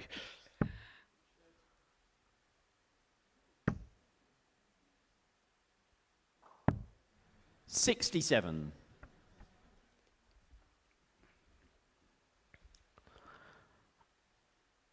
It was really good seeing Nick Rills back in the refereeing position. Well, we've seen him so many over the years, also with the BJ and the WDF. 60. Really good, a real honour that we've got him here at the Modus Super Series, applying his trade. Yeah, we get the 97. ever so often get the privilege of having Nick Rolls at our Hampshire county matches. You'd know if you were playing for Hampshire, Keegan. I did twice and I won twice at Hampshire, so I'll be happy with that. Just wearing the, I'm not going to say the 42. wrong shirt, but just a different shirt to mine. But Richie got a little bit of work to do. Well, do you know what? Now, thinking about it logically, 100. Matt, you require 136. obviously Matt hit the 180. There's a crowd in. Would have made the noise. People would have clapped. I think that's a smart move thinking about it now. But it's double 8 for 136. 120. Richie Parkin was in the background nodding his head. He thought that was going to go, but way back on 192 means Matt Clark still got more time. 45. Matt, you require 16. So it's double 8 for Clark. Looking for a 17 darter now, and he gets it. Game short and the second leg. Matt Clark. Third leg, it's Richie to throw Resonates first. with the first Game match. on. I mean, there is a bit of a step up in terms of the way that Matt Clark is performing at the moment, but it's just very professional, very business-like, and just consistently finishing off legs in anything between 5 and 6 visits. And let's be honest, that's world class. Doesn't matter whether you play your darts in the world. He's like granite tonight, isn't he? Well, the scoring's been so good from Matt Clark that Richie Parkin hasn't actually been afforded a chance at the outer ring. 45. I do wonder if maybe because Richie finds himself in that situation, he's only had one game break. The game that he won put both him and Matt Clark through. That little bit of 57. adrenaline that some players need to find their very best, which comes off having the pressure of needing to win. Maybe that's just ebbed away slightly. Yeah, 100%. It's a very weird situation to be in when you play your 100. last match of the group, knowing that both of you are through. But you still want to go up there and give it 110%. And that's the weirdest thing is, you know, often in darts, well, 99% of the time, it's knockout darts. You know, we're always 60. playing knockout darts. And when we do find ourselves in group situations, it's weird to lose your first game and not be leaving the door, if that makes sense. Well, yeah, because Parkin had the opportunity to do what you did 140. last week and go 10 from 10 in Group C, and it was the last one. It was his very last match that got away from him. Yeah, I got lucky last week, that's what I'm going to say. You don't get lucky winning 10 out of 10. 100. Credit where it's due. Richie, you require 156. Maybe 1 or 2 games. Swings and roundabouts. There's Richie at 156, another one. So it's double 18 for the Barney shot. 138. And he had hit that already this week. Matt, you require 144. Almost got the Kev Cotter's approval there.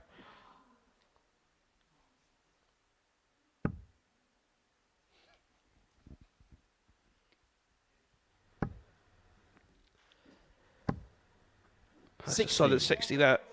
This one Richie, can be you a bit require tricky, so it'll be 18. interesting to see where Richie goes for. If he hits it in the 9, then a shot over. And that's the situation. 10.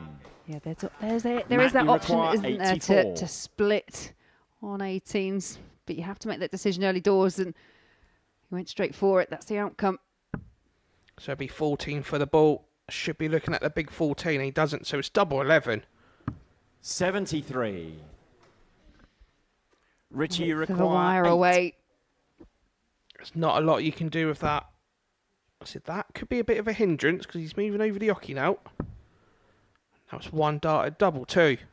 And he gets it. Short and the third leg. Richie Parkin. Fourth leg, it's Matt to Important throw leg for first. Richie Game on. Parkin. It's a holder throw, but that may have actually felt like a bit of a break because it got a bit messy at the end. Yeah, it did that, didn't it? 100. Come on, guys. You're winning the leg. You should look happy. Why do people look so sad when they win legs I nowadays? think that was a celebration born out of relief. 70.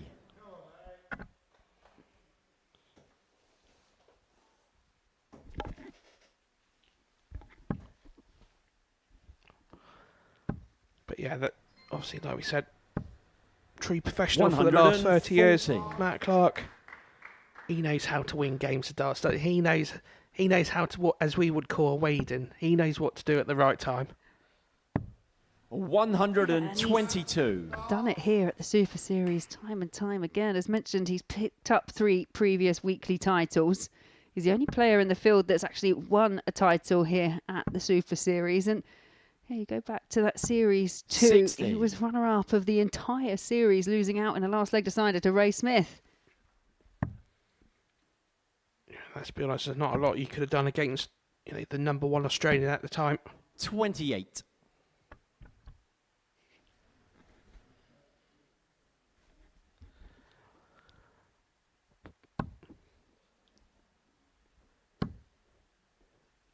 Yeah, 40 scored, Matt, yeah. 45. That's unlucky. So, that dart there was well thrown.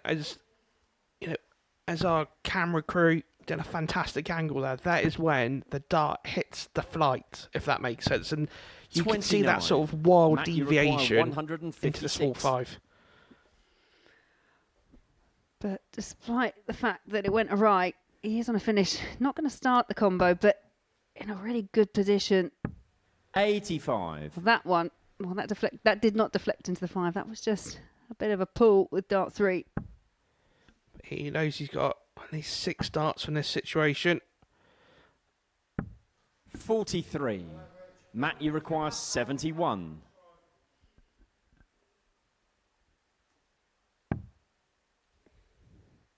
So it'd be 14 for tops. So it's double top. Game shot and the 4th leg. Matt Clark. Solid darts there 5th from leg. Matt Richie Clark. to throw first. Game on. Once again, Matt's winning darts at 15, 17, 85. 50 darts in total, over the 90 average for his winning. So it's solid stuff. Yeah, and he's been pretty good when it's come to the finishing as well. 3 from 7 on the outer ring. Richie Parkin 1 from 6.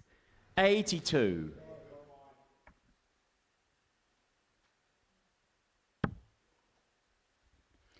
Yeah, shake of the head from Richie. Haven't seen too many games where he hasn't been able to 85. engage that power scoring that we were speaking about. It's one of them, I always find it such a weird situation to be in, where you've played really well and then you're almost expecting the same 82. level or above. And I think sometimes us players, we overcomplicate darts, let's be honest. And I think Richie's unfortunately going, right, I need to do the same again. And sometimes it doesn't work, 100. if that makes sense. But that's part and parcel of the game. Yeah, I don't think as players, and I don't know many of us that are like this, we're not very forgiving of ourselves. We're probably our own worst critics. So when things don't quite go to plan, it's not even that. When things are starting to feel 49. very difficult, or when you feel like you're getting the release right and they're just not going anywhere, you keep asking questions, and as soon as you start thinking up on the oche, that's when things go from bad to worse. Let's be honest, if we 137. both play 1,000 games, we both win 999 and lose that last one, why do we find it hard to think about? Well, why do we always, think about that one rather than thinking about the bigger picture? 100. Yeah, I totally get what you Richie, mean. you require 94. Well, Richie is in a much better position in this leg.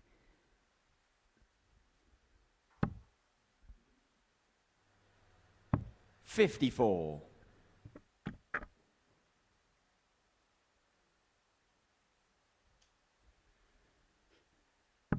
So Matt now should be looking at 19s. Worst case scenario 158 is just 130. 58. Richie, So you this require match 40. isn't over just yet, is it? Game shot and the 5th Absolutely leg. not. Never over Richie till it's Parkin. over. Richie Parkin back within a leg. 6th leg, it's Matt to throw first. Game on. Yeah, Richie just indicating it might be a little bit warm. These guys have played here all week, but I do guess that when you add the extra element of more bodies in the auditorium, it can make the heat rise. You 96. couple that with a little bit of pressure, and yeah, you can be quite warm up under the lights. I'm surprised they've not nicked, obviously, Kev's towel that he's been using all week. I don't think he's one of those ones that's going to relinquish that towel very, very often.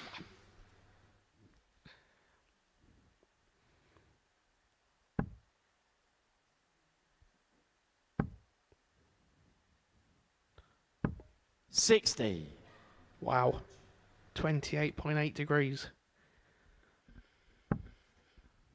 Yeah, I kind of feel guilty, but I also don't that we're sat here in an air-conditioned room. 66. It feels very nice, doesn't it? And I think we're at a mild 20 degrees. Oh, that's nice. It's pleasant. Very pleasant. And it's that sort of situation where the thermometer is based just at the edge of the stage 46. area. It's not actually counted in the factor of where all the lights are facing at the dartboard. So, we couldn't really have a thermometer at the point of the dartboard because it might start putting off players. Or it might give them more of an 60. excuse to moan. Well, Matt Clark's got to be careful here because he threw first in leg number 6. He's got the opportunity here to serve out the match. 180. He finds his second maximum at the perfect time. It's like he was listening. It was, wasn't it? And you know what? I would have had Owen Binks in my ear there going, no, Matt, no, 19s, don't leave 159. 41. Matt, you require 119. Yeah, there have been questionable decisions from a lot of players when it comes to set-up play, but sometimes you just get caught in the moment. 99. Yeah, to be fair, last week, I can't remember who I played, but I actually looked at their score and miscounted. Yes, you did. I remember. 89. That's good thinking that from Matt, Richie you if he comes require back. 20. But it's Matt that's got all the aces at the moment.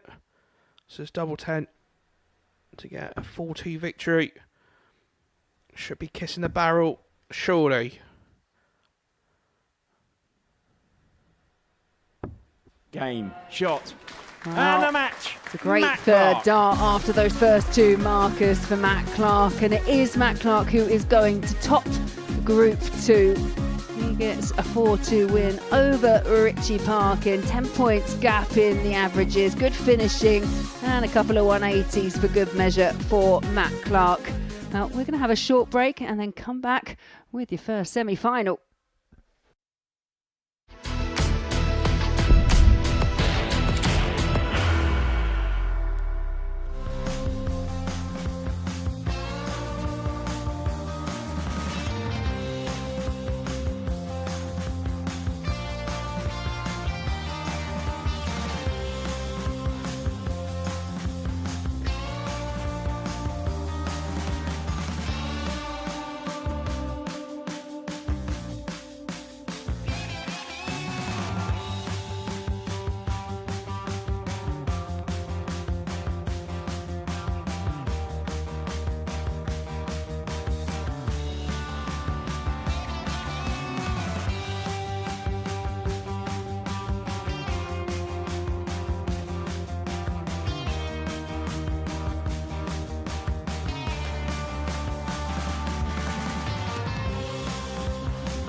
Champions Week 14 had it all. A fantastic week culminating in a fantastic Champions Night. But let's go back to the beginning. Ashley Coleman won all his matches on day one of Group A, and by the end of Tuesday, it was clear that Derek Coulson was his only threat for the first qualification spot. Despite struggles on Wednesday from both Coulson and Coleman, it was the Prince of Darkness who paved his way to Champions Night. Despite ups and downs from Derek Coulson in Group A, he won all of his matches on the opening night of Group B, but it was Scott Robertson who stole the headlines by hitting the perfect 9-dart leg, only the third ever in a Champions Week. Robertson did enough to qualify for Champions Night, along with Coulson, who had a difficult Friday despite only needing to win the solitary match. Stalwarts Neil Duff and Scott Taylor were not able to win through Group B, and despite a valiant effort from Duff, it was Henry Coates who qualified as the Group B winner. Group C saw an incredible resurgence from Archie Self. Despite finishing 5th in Group A, he topped Group C in style, along with Jack Aldridge, with both players amassing 14 points, with Michael Huntley narrowly missing out. And despite improving signs throughout the week, it was Archie Self who was the first to be eliminated on Champions Night. A heavy defeat, Scott Robertson gave the Archer too much work to do. In the other group, Ashley Coleman, Derek Coulson and Jack Aldridge could not be separated and had to participate in a 9-dart shootout to decide the group, for only the second time on a Champions Night. It was Coleman and Coulson who managed to progress, with Aldridge narrowly missing out. An impressive run for Henry Coates came to an end in the semi-finals, after Coulson continued his dominance. Meanwhile, Ashley Coleman also progressed through to the final, having too much for Scott Robertson. And it turned out to be 7th time lucky for Derek Coulson, who finally got over the line. He had too much for Ashley Coleman, so it's DC who is the Series 14 champion. And that is exactly what every player wants to do come the end of it, and that is join Derek Coulson et al. On the Champions Week Roll of Honour. Derek will certainly be one of the runners and riders, one of the big contenders to win the series, that is for sure. But you look at the likes of Jack Drayton, Jess Smith, Jensen Walker, they'll all be eyeing up that trophy once again, that is for sure. I'm sure there's a certain Keegan Brown that's eyeing up the trophy as well. He's with me here in the studio. And look, that's what it's all about. And for a lot of players, some may be looking ahead to a World Championship, whether it be at the Lakeside or Ali Pali. Some might be looking ahead potentially to a Grand Slam. They've done really well this year.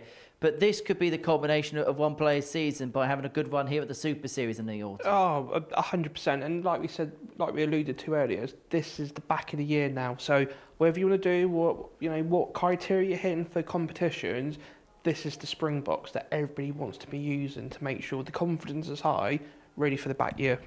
Be interesting to see how it pans out. But tonight we're at the halfway point of proceedings, and these are the results from the group stages. It was all sorted rather early, wasn't it? Early exits for Kevin Cottis and Johnny Barnes. So the last two games were straight shootouts to see who topped the group. James Buckby and Matt Clark successful in them. So it'll be Buckby against Parkin and Clark against Beveridge in the semi-finals. Let's talk about the players' evenings then. And look, let's begin with Group 1 then. Yeah. And we'll begin with James Buckby, the winner of that.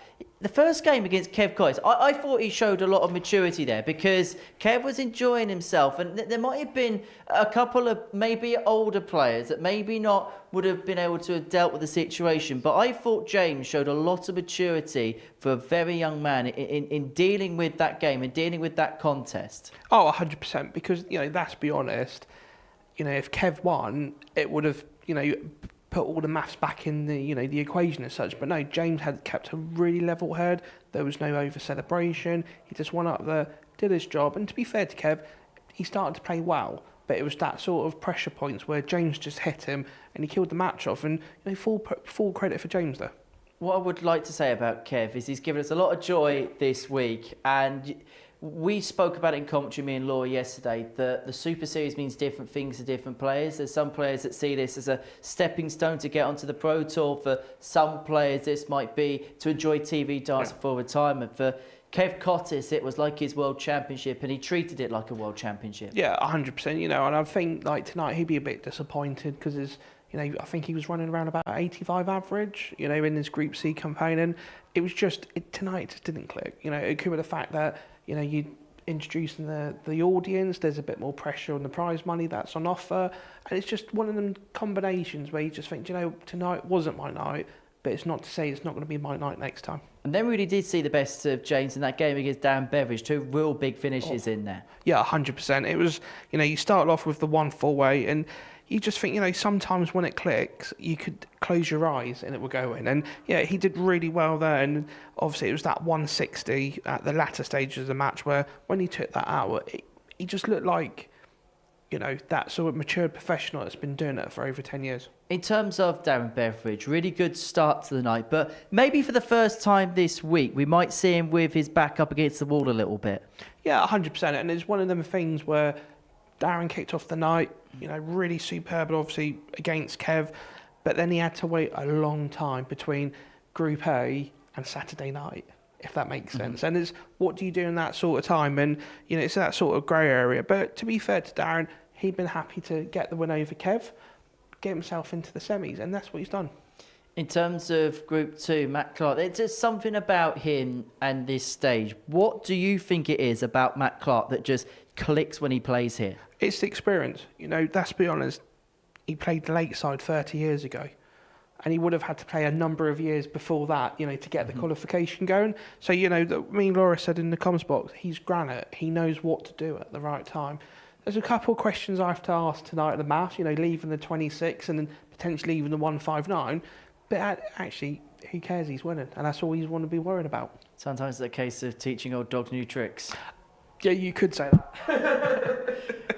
In terms of Richie Parkin, very good run to get to Saturday night. There was signs of promise in his opening game against Johnny Barnes. How would you look at his night as a whole and potentially his chances in the semi-finals? And, let's be honest, Richie had to go up there and play well because Johnny didn't do anything wrong. I think his winning legs were around about the 90 average mark throughout the whole night, and he just had to go up there and do the job, and that's what he did absolutely superb. He'd be annoyed that it didn't really click, but he knows, right, I've got a good 10 minutes back on that practice board, get things going again. So that's the story of the group stages. Let's have a look at the semi-finals then that we're about to watch. We've got a couple of minutes to look ahead to them. James Buckby against Richie Parkin, then Matt Clark against Darren Beveridge. We'll begin with the first one, Keegs, Buckby against Parkin. Neither of these two players have played each other yet this week. Buckby coming through Group B, Parkin coming through Group C. But I get the sense, and I don't know if you agree with this or not, but possibly the tempo, the way both players go about their business, there seems to be a similarity. It feels like them two will tango quite well in that contest. Yeah, I strongly agree with that fact. It was the fact that, when you get two players like going off the same rhythms, it's easy on the eye. It's easy darts, isn't it? And we saw that in James and Darren's game, didn't we? But yeah, I think this would be a good game for both players, really, because it's one of them things. Just because you've now got to the semi-finals doesn't mean you've won it. This is where the hard work begins. Well, these are live shots of both players warming up ahead of that game. Just anything that you can see, they just both look very relaxed and in the zone, don't they? Yeah, and that's the point. At this stage in the night, you just want to go up there and just think, right, okay, I've done the sort of the easy part and getting out of the group. Now it's taking that next step. And just a quick word on our second semi-final between Matt Clark and Darren Beveridge, because it feels like Matt is just beginning to find the right thing at the right time. We speak about a lot of the experienced campaigners here and how they do the right things at the right time and they peak at the right point in the week. Are we seeing Matt Clark do something similar here? Oh, yeah, tenfold. That's such a true statement there.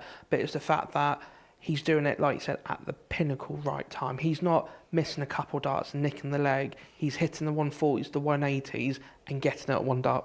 Who's the standout player so far? Who's the one you feel like, based on performances, could be the one to beat? It's a hard one. I want to sit on the fence, but I think it's a toss-up between James and Matt. Interesting to see. Right, we'll get you over to the commentary box alongside Laura Turner for our first semi-final. It is a meeting between James Buckby and he takes on Richie Parkin. For the match. Game shot. And James Buckby, And the well, match. he puts an James end Buckby. to... Had a chance to extend the game. It's tops for Parkin, Game and there's no shot. mistake this And the time match. as Richie Richie Parkin.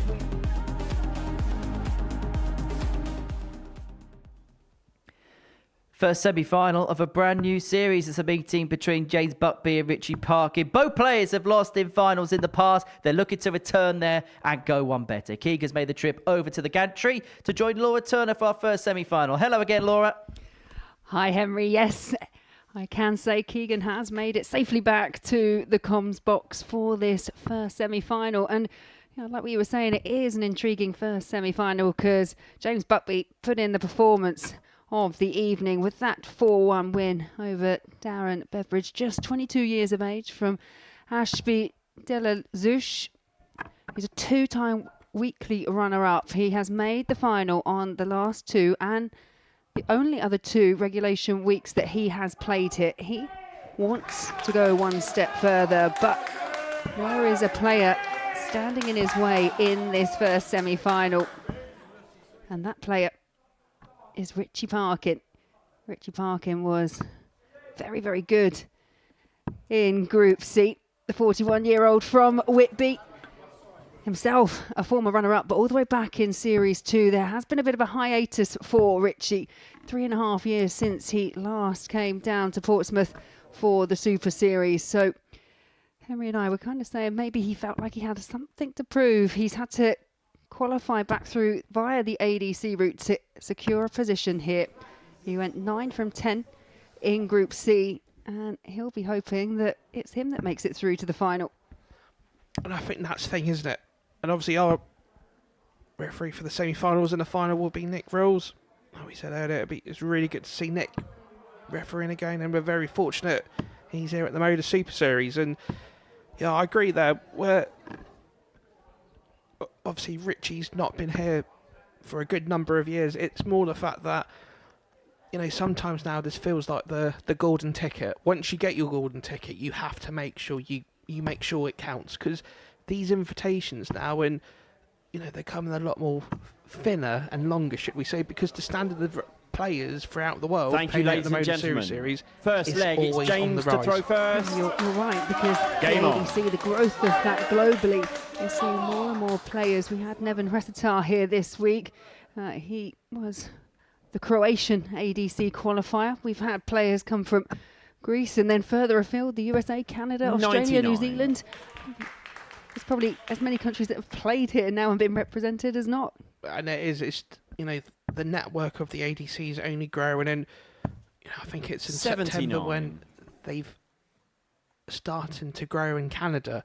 So the ADCs welcome both North America, both obviously the US and Canada, 60 onto the map, should we say? And it's just really good to see, isn't it?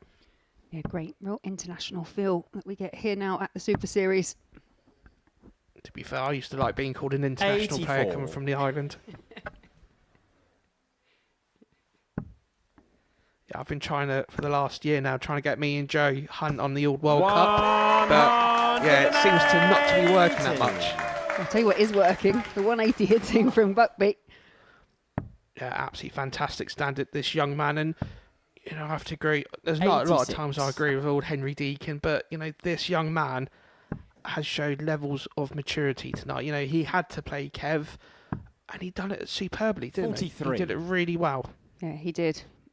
And I just wonder if he's getting Richie Parkin at the right time, because Richie Parkin probably put in one of his poorer performances of the entire week 60. when he lost James, 4-2 to Matt 119.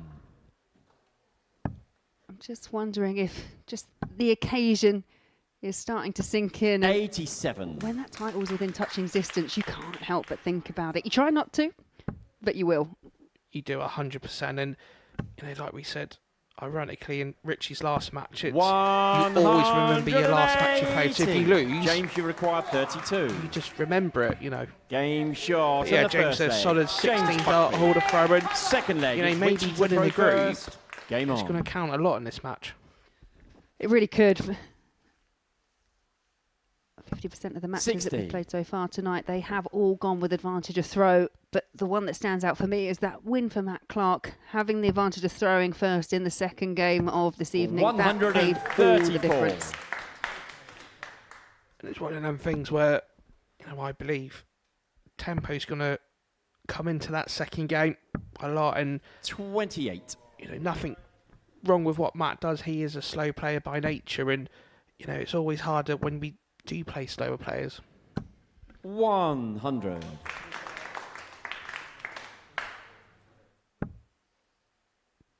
Well, Parkin searching for a second match, has to settle for a 140, but the 140 thrusted him straight back in the leg. That's a good line there. Needs to find a 59. Move then, because I thought they were two perfect darts at the 20s.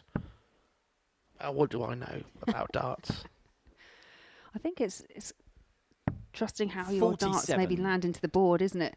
Because I dislike it when my darts sit at the top of it. I don't like it. I like them underneath. I like that kind of tailored stacking system. Not that I do it anything like Phil Taylor, but the idea of it at least is there. Richie needs to find the 19s to leave any sort of a finish. 97. He'd be happy with that. James, you 97 means require 29. 108. But it's Buckby. This is going to be another ton plus checkout for the evening. 92. Leave. So for Rich, if Richie, you're a Richie require fan, 129. you feel like this has to go. Needs the treble 20. Cannot find it as it stands. James 40. Buckby is the only player in the field tonight to have James, you require managed a ton plus 16. checkout. Actually managed 2 in his last match.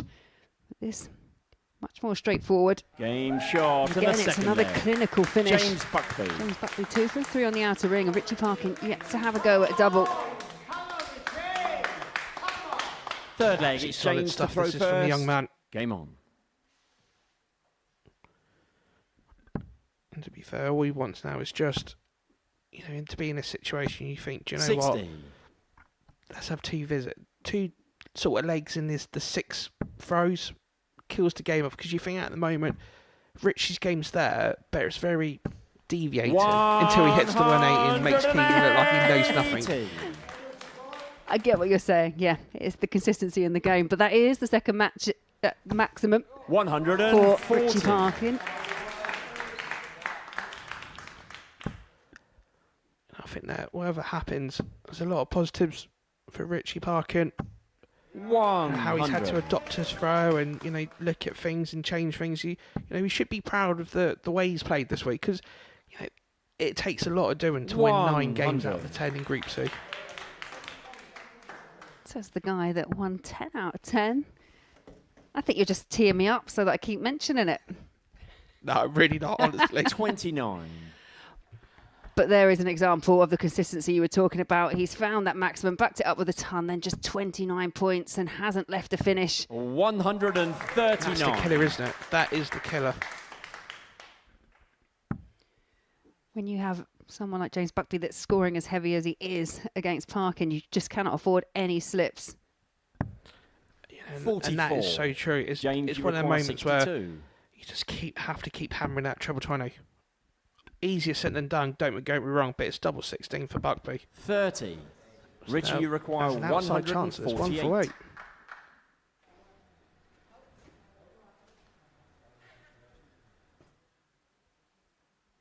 Yeah, just a quick pause. There's a noise in the crowd. But Parkin remains full of focus. 94. James, you require takes 32. a lot of doing. So it's 3 darts at 32. Should be a good marker.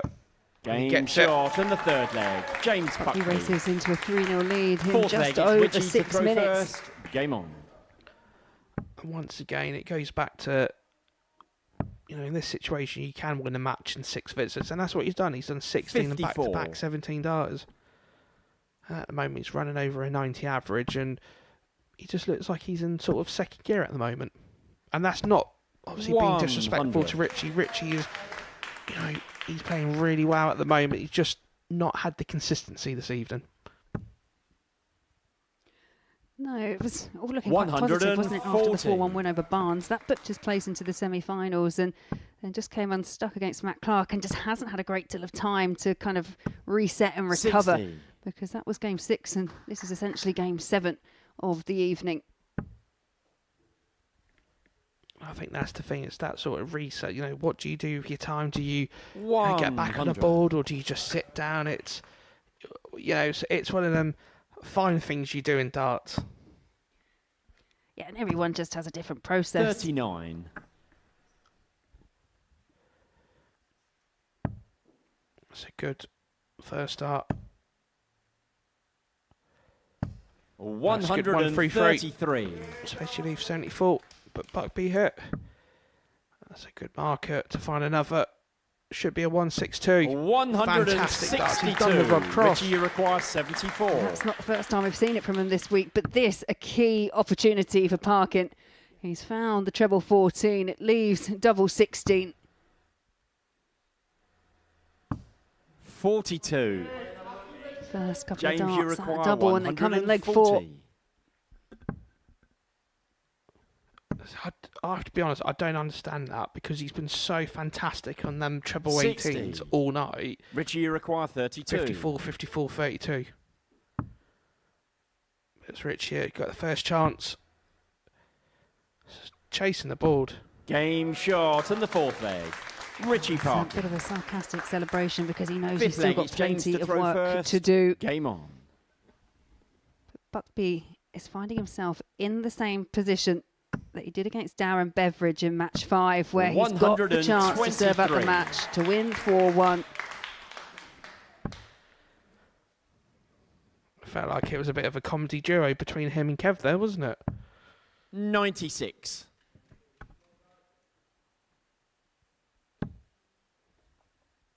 But this is the scenario where, so not scenario, this is the situation 100. where James wants to remain focused. He doesn't want to sort of get into a bit of a dogfight with Richie with legs now. Because he knows he's only about, potentially, could be 6 darts away from reaching yet another final hit at the Modus Super Series. Richie not far behind, but Buckby 81. he made sure he had at least one treble 20, but that was an annoying slip with the last. You could see it frustrated Buckby. 59.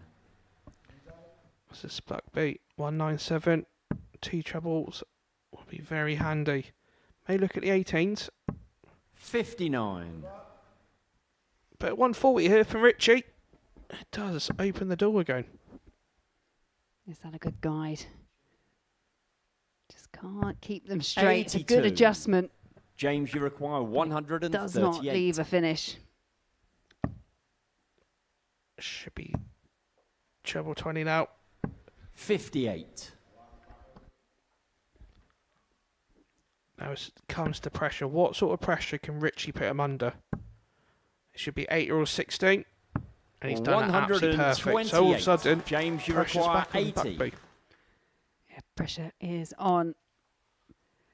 And the way his darts lie, it's awkward. You do not want to clip that dart. It doesn't, but there's not a lot of the top target he can see. 60. It's a great effort. Richie, you require 40. So it's tops here for Richie. He could use the flyer. And he Game does. shot on the 5th leg. Richie Parkin. And now all of a sudden, 6th Buckby, leg, it's Richie to throw first. having missed one Game match on. dart in the previous leg, has handed the advantage back over to Parkin, who could level up here and force the last leg decider. 100. And it's that sort of deflection. So Richie wouldn't have been aiming for the double there. He would have been aiming for that flight. 140. As soon as that dart hit the fly and caught it, it then just landed as sweet as a nut, didn't it, in the double top. But this is the situation where Buckby wants to avoid it. 45. And he knows the throw. He's got the throw again. So 2 trebles puts so much pressure back on Richie's throat. 100. Well, Buckby, he led 3-0. Parkin's battled his way back into the match. Won the last 2 legs. 58.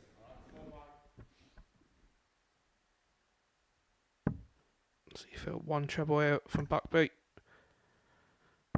57. The door's still open from Richie here. I was about to say you need a couple of trebles, but not that one. 55. Now from 204, Parkin has handed Buckbeat a minimum of 6 darts. 58. And this is the scenario that we explained earlier where when the trebles sort of feel like they're drying up, the other opponent can't capitalise. And at the moment, you think, actually, Richie's feels like he's actually got more than James, momentum you at the require moment. 146. Well, we've seen a 148. We saw a 160 previously from Buckbeat, but the 146 and 46. well, he's tidied it up. Richie, but you require 3 consecutive 154. trebleless visits for Buckbeat. And as you say, you feel like the momentum might be with Parkin. 82. James, I you prefer require to have the 72 than the 100. But Buckbeat, you feel like it has to go. He's going to go tops. 60. Richie, you He require finds 72. one of the 2 tops he required, but Parkin make sure of the single 16. 32. That was an absolute disaster of a James, you visit because require Buckbeat 40. poised on tops for a match and a place in a 3rd consecutive final. 20. Wow. Richie, you require 40. That's the first real sign of pressure for Buckbeat. But it's 2 10s for Richie. He's chasing it now. Double 5. 35. Like we said, Laura, nobody likes 5s. James, you require 20. not. 4 match darts have already come and gone for Buckbeat. He's got more. He's going to try and use that dart, use the barrel. It slid down the wrong side and he is way off the oche. And that is a huge cheer, a huge roar and a brilliant James dart Buckbeat. from... They had to move right across to find it, but great sportsmanship from both. And yeah, I think even Richie Parkin was impressed about how that dart found double 10. You can see what it means to Buckbeat. It's his 3rd consecutive final reached. And there is the tail of the tape. Not much to split them in terms of stats in the end, but we've got one more semi-finalist to find out, and that will be between Matt Clark and Darren Beveridge.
Well, for the third consecutive series, James Buckby finds himself in a weekly final. But have a look at that angle at which he found that double 10 to get over the line against Richie Parkin in our first semi-final. So Buckby through to a third consecutive final here, having got the better of Parkin by 4 legs to 2. Our second semi-final is a meeting between the three-time weekly winner Matt Clark and Darren Beveridge, looking to make it through to the final on debut.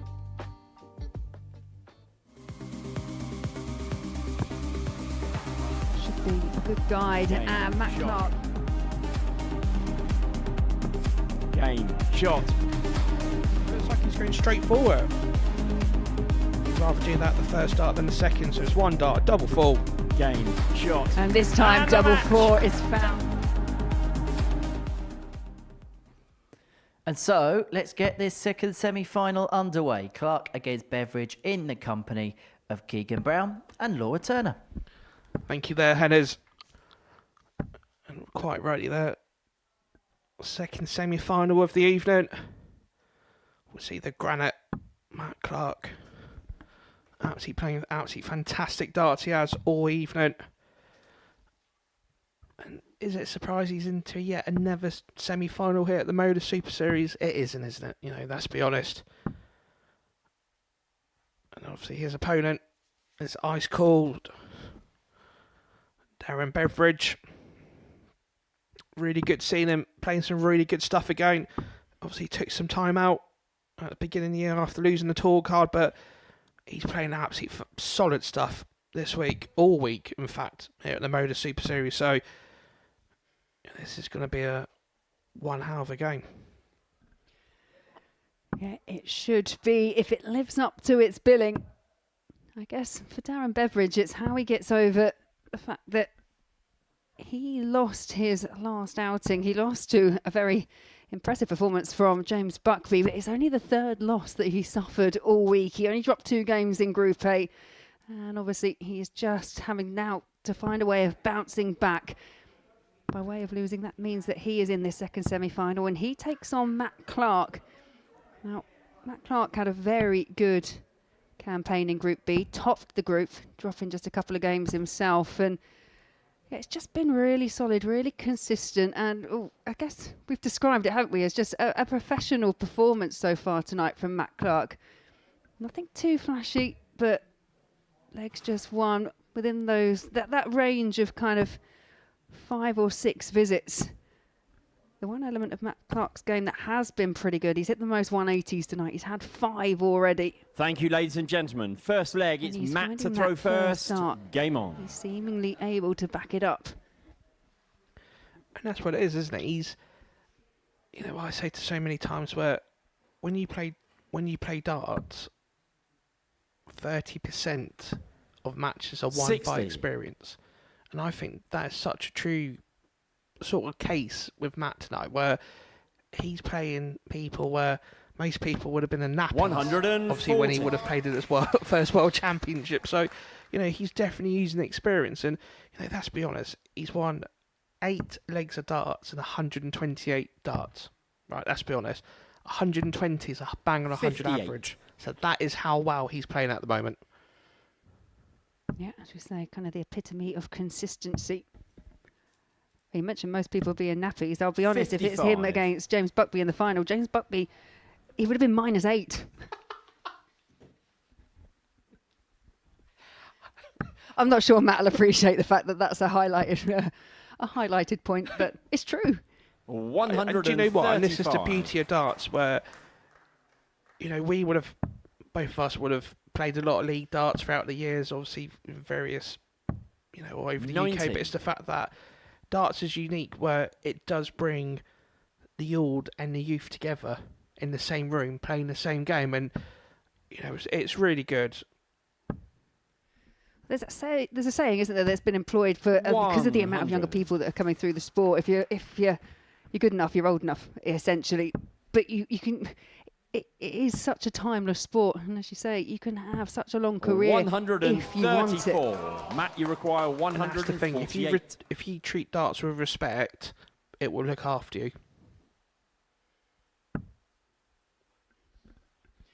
Well, Darren Beveridge is Already putting a little bit of pressure on the Clark throw in the first leg.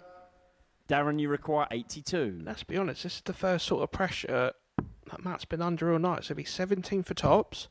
So it's one dart, double top. 62. Matt, you require 107. Oh, what way? Surely he's not going to kick it off with bullseye. It's 57. Shouldn't be the bullseye. Should be looking at 10 for tops. So it's just going to be one dart, double top, to go 1-0 up. 87. Darren, you require One dart 20. missed from both players in the initial leg. And it's up for double 5. That should be a pretty decent Game guide for shot Darren in the first Beveridge, who leg. does take Darren Beveridge. the opening leg. It's an early breaker throw for Ice Cold. Second leg, it's Darren to In throw this situation, first. it doesn't Game on. matter whether you win the legs in. Just get them on the board quicker than your opponent. That's how simple darts is. You know, let's be honest, it's only us that complicated. 100.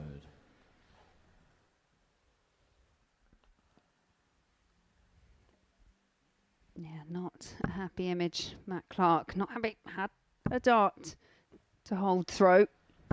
But this is what he's been doing so well. That's maximum number 6 of the 180. evening for Matt Clark. You know, one thing I've noticed, you know, the years that I've played Matt, but 45. I don't know if it's chalk or like the old-fashioned wax, the wax coins, and he holds it in his, obviously, other hand, and every time he collects the darts, you can just see his hand just rubbing on the wax. Yeah, Henry and I were talking about it and just the different reasons why players do it.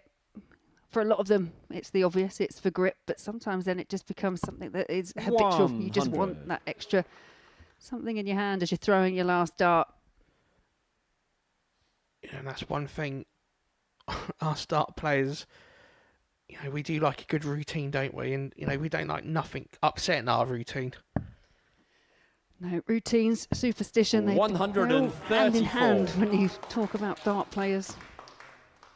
I remember one of the, not the weirdest ones, but a player had to have the same breakfast. You know, if they, you know, so if like the world, oh, that's a good one for you there for Matt. 140. But yeah, so if a player on the opening day at the World Championships had poached eggs, they would have to have poached eggs for the rest of the competition. You better pick something you like then. Yeah, exactly. 58. Matt, you require 81. Well, Matt Clark, potential 11 dart leg. Beveridge is on 164, so well, he's opted not to go single number to 41. ball, and Beveridge can Darren, punish. you require 164. These are the ones you want to hit ever so slightly more than normal. I'm surprised he didn't kick it off with the 2 treble 19s. 60. So it's going to be Matt, double you top require for Clark 40. to bring it back to 1-1. Yeah, ended up being a sound judgment call for Matt Clark. Game shot and the second Tops leg. has been Matt very Clark. kind to Clark, not just tonight, but throughout the last few Third leg, days. it's Matt to throw first. Game on. And this is not their first meeting. Played each other in between 2018 and 2021. Things like the Challenge Tour. Actually met a Q school in 2019. Matt Clark with the slight 140. edge, 2-1 in terms of head-to-heads. But I think when you have played someone before, just gives you like a little bit of an understanding of how they play. 180. That's Darren's first 180 of the match. But no, 100%. It's one of them things where, you know, when you get two players that have never played before, and it does show because you don't know what the other players going to 96. react, or you don't know how they're, you know, going to feel in that sort of situation. And yeah, sometimes it's not a bad thing to know how you're getting on, and you know, but there's nothing worse 60. when that sort of situation's happening when you're 5 matches down, 7 matches down to that opponent, because you just feel like, oh, you know, here we go against type of thing. I think maybe for Darren, who does have that slightly more rhythmical throw, I think it's actually 57. just understanding how you need to play when you play an opponent that's a bit more methodical. And it all comes down to that word, doesn't it? Experience. 60. 9 dots thrown in leg number 3 and only 7 points separating the two.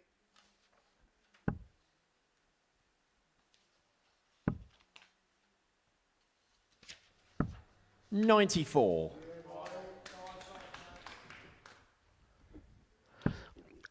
I feel from Darren's point of view, from being the dart player, is the fact that he's kicked off with 58. 180 and then followed Matt, up you with 60 and 60. I think that's what 114. he's more annoyed about, rather than the actual placement of the darts. Yeah, well, he did the hard work, didn't he? He found the break in the first. He was broken straight back with a 13 darter from Matt Clark. And as you say, you hit 180 and you think, right, I'm going to break you again. But subsequently, 3 visits without a big treble for Darren Beveridge. 42. Darren, you require 143. 143 for Darren. Might be looking at the 18s at 57. Matt, you require 72. I wonder if the other element, obviously, he's come into the tournament, his favourite. He was almost flawless when it came to Group 8. Does it bring a little bit of added pressure to a finals night? Because it's Clark that is looking to lead for the first time. 32. Darren, you require 86.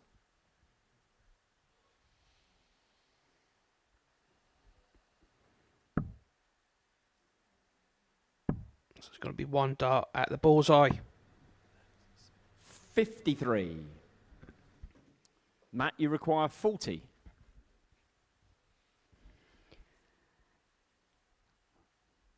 Well, Matt Clark won the last leg on tops. This time he's looking to do it on double 10. Game shot and the third leg. Well, Matt that Clark. first start at double 10. Fourth leg, it's Darren to Wouldn't throw quite call it a marker, first. but it Game did on. leave a lot of open bed for Matt Clark to aim at. Let's be honest, Laura, you have 100. stood behind dart players throughout most of your life. You know for a fact, if somebody is 3 or 4 inches away from the double, you know that next dart is straight in the double regardless. Yep. Yeah, I've 96. played players that, you know, it's the worst one, isn't it? Double one. 1 dart in the tyre, one's fallen out because it's hit the board sideways, and the next one's plumb in the middle. And it's always the last dart, Keegan. Always the last dart. Let's get 180 there from Darren. 180. So usually if I've got double 1 left, I usually split the 11, horn a 6 and double 1. I'm gonna keep an eye out for that next time you're here. If you don't do it, I'm gonna call you out on it. 42. So this is where Darren doesn't really want to fall back in the trap of the no treble visits. 100. He'd be happy with that. He knows he's followed up that 180 with a good ton to leave the finish. Yeah, it's a much better leg, isn't it? Down to 1-2-1 after 9 darts.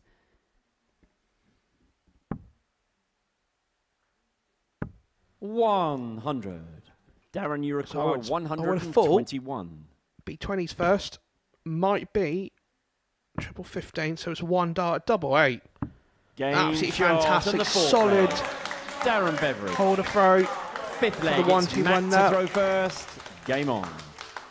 Now, once again, as Darren has shown his experience from the Pro Tour here at the Modus Super Series. Best leg of the match so far, and Darren Beveridge's first 41. Tom Plus checkout.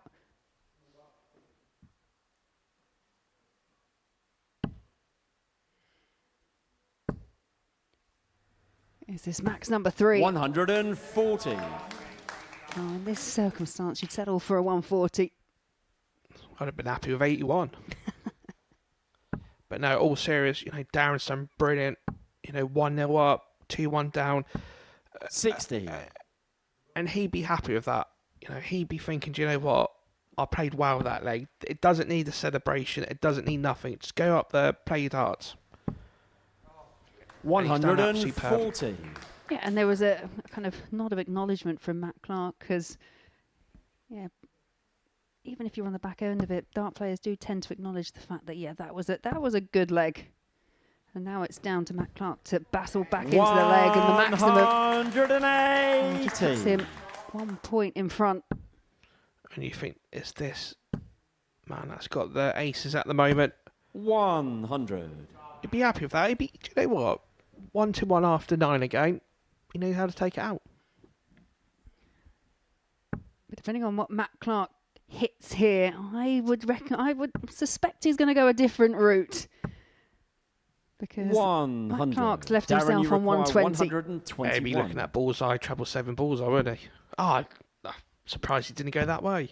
But nevertheless, it'd be 84 hurt. 57.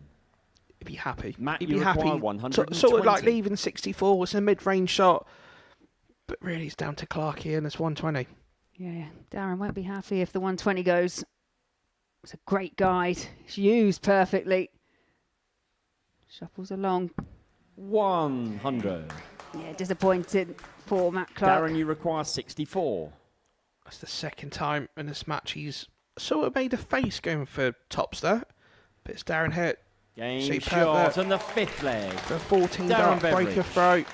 And to be fair to Darren, 6th leg, it's Darren to throw 3 first. legs deep. Game on. Finished in 44, so his winning legs are currently averaging over 100. So, playing really good stuff. For me, it's just how he's turned it around at the halfway 42. mark, because he was 2-1 down. He's reeled off those last 2 in 26 darts for 2 legs, a 12 and a 14 darter. The finishing has been good for Darren Beveridge. And it's been clean those last 2 legs. It was just the one solitary dart required 100. in legs 4 and 5. And it's that type of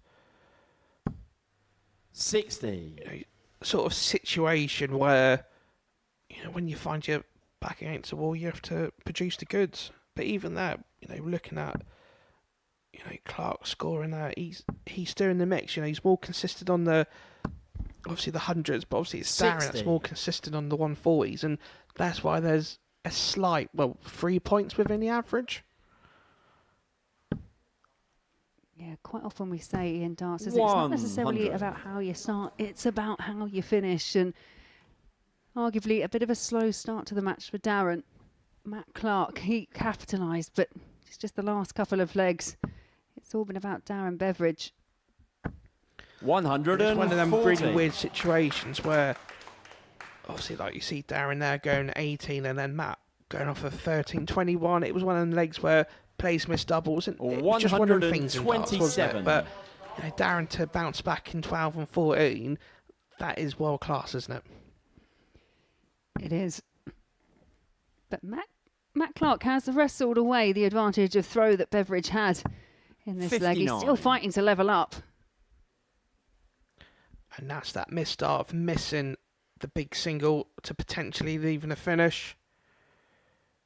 94. But even still, I fancy Matt, 78 over 142 any day, do you? Oh, 100%.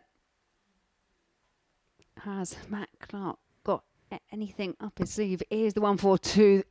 Well, it's no longer on the card, so now it's all about the setup. 62 left. 90. Darren, you should be require looking 78. at 54 to kick the shot off.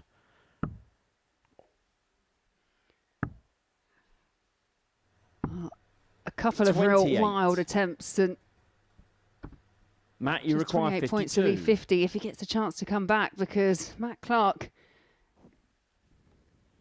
52 left. See, I'm really surprised he's gone 12 there, because twice during a match he looks like he's made a face about reaching over for double top, and it'd be ironic that he would hit this to bring it back to 3-all. 32. He almost did, but Darren, you the require last 3 50. darts Matt Clark is going to throw this evening.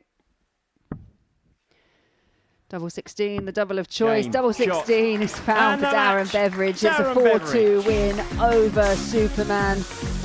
Ice cold Beveridge was cool as a cucumber in the end. Despite trailing at the halfway mark, he managed to reel off legs of 12-14 and sealed the deal in 20 darts. That there, the tail of the tape, and it was all about the finishing for Darren Beveridge in the end. 50%, including the 1-2-1 checkout. And our final is set. It'll be James Buckby against Darren Beveridge.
Welcome back to the Modus Super Series. Before the break, Darren Beveridge booked his place into the final, getting the better of Matt Clark. It's not going to be a fourth weekly title this time around for Superman. So these the state of the two semi-finals. James Buckby and Dan Beveridge both getting 4-2 wins, and they will meet one another for the second time this evening for the first place through to Champions Week in Series 15, the final series of 2026. And we've been watching all the action tonight in the company of Laura Turner. She joins us here in the studio now. And for James Buckby, it's a third consecutive final. Darren Beveridge through on debut. They were the two players that the bookies expected to be in the final, and they've duly delivered. Not that they've always had it their own way tonight. No, there always is on finals night, isn't there? There's been ups and downs, especially probably more for Darren because he did suffer that loss earlier on this evening. But the semi-finals, really strong performances from both. For Darren, he had to turn things around, but for James, last couple of matches up there have been pretty plain sailing in the end. Right, let's have a look back at the two semi-finals. Begin with semi-final number one, where James Buckby raced out the tracks, went 3-0 up in next to no time at all. Richie Parkin bought a couple back. Then there was a really scrappy leg six where Parkin had an opportunity to take it all the way, couldn't do so. And then we saw that incredible dart at double 10 from James Buckby to get over the line. He was almost out of camera vision, wasn't he? He was so far across, and then you just heard this massive roar. But yeah, I think it just shows the quality of James Buckby. He's identified that this is a difficult dart, managed to find a way through. And again, just in those key moments, he just managed to keep that level of composure that you and Keegan were talking about earlier, because he'd already missed a handful of match darts at that point. So gets across the line, but like you say, strong start and just kind of like leaped across it, kind of edged across it in the end. Interesting as well, we haven't seen James as a player that lets out a lot of those pent-up emotions, but we saw a lot of that at the end of that semi-final. Yeah, and I do wonder that when you have had some level of success here, yes, he hasn't won a title, but the fact that he has been here twice on a regulation week, and both those occasions he's made the final, I'm just wondering if that is just a little bit of release of the pressure to say, right, I have done it again. I'm in the mix to pick up and actually, to actually win the title this week. But players, when they come here, they don't want to be achieving less than what they've done previously. And he has made sure that that is not the case. It must be difficult when you keep making finals because, as you say, anything less than that, it feels like a disappointment, despite the fact that a semi-final for most players is a great achievement. Yeah, and we know it's just hard enough to get to finals night. 12 players start, there's only 6 that make it through. So that's an achievement in itself. But yeah, to make it a third consecutive final, it is just the sheer quality and class that James Buckby has. So that was the story of semi-final number one. The story of semi-final number two, it was a lot tighter between Darren Beveridge and Matt Clark. But Darren, when push came to shove in a couple of key moments, just had maybe a little bit too much for Matt in the end. Yeah, Darren got that opening leg. He got a break of throw in early, and then Matt just fired back with 13 darts. And it felt like a match that was very much going to be nip and tuck. But at the halfway mark, then ultimately Darren just found an extra gear, and Matt just, unfortunately for him, wasn't able to keep up. And ultimately Darren just showing maybe that experience, that more recent experience that he's had on the Pro Tour, on the big stages, at Ali Pali, etc., just utilising all that in key moments. did we see perhaps as well some elements of what he did so well in Group A in that semi-final as well? Yeah, and I think that the fact that he finished in that kind of manner, I think that will kind of catapult him back to the feelings he would have had off the back of Group A, because he had suffered that loss earlier on this evening, and he would have been disappointed. He lost to James Buckby in the group stages, but ultimately he's in the final. You cannot ask for more than that, and you can draw a line under everything that's happened now. Try and focus on the positives and take it into the next match. I'll talk a little bit more about the final in just a second, but before we look ahead to the last game of week 1, let's tell you what we've got to look forward to when we get to week 2 next week.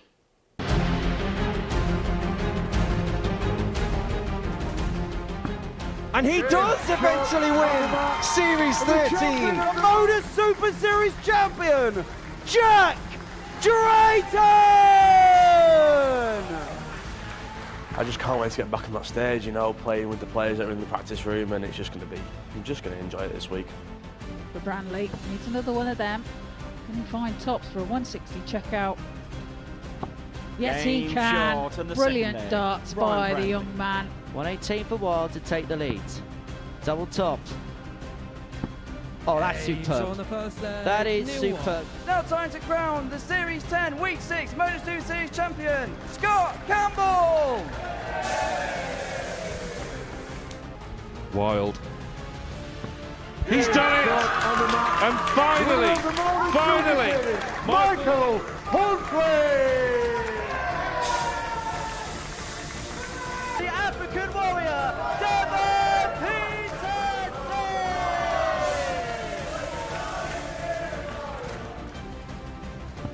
It's a win for Wilkie!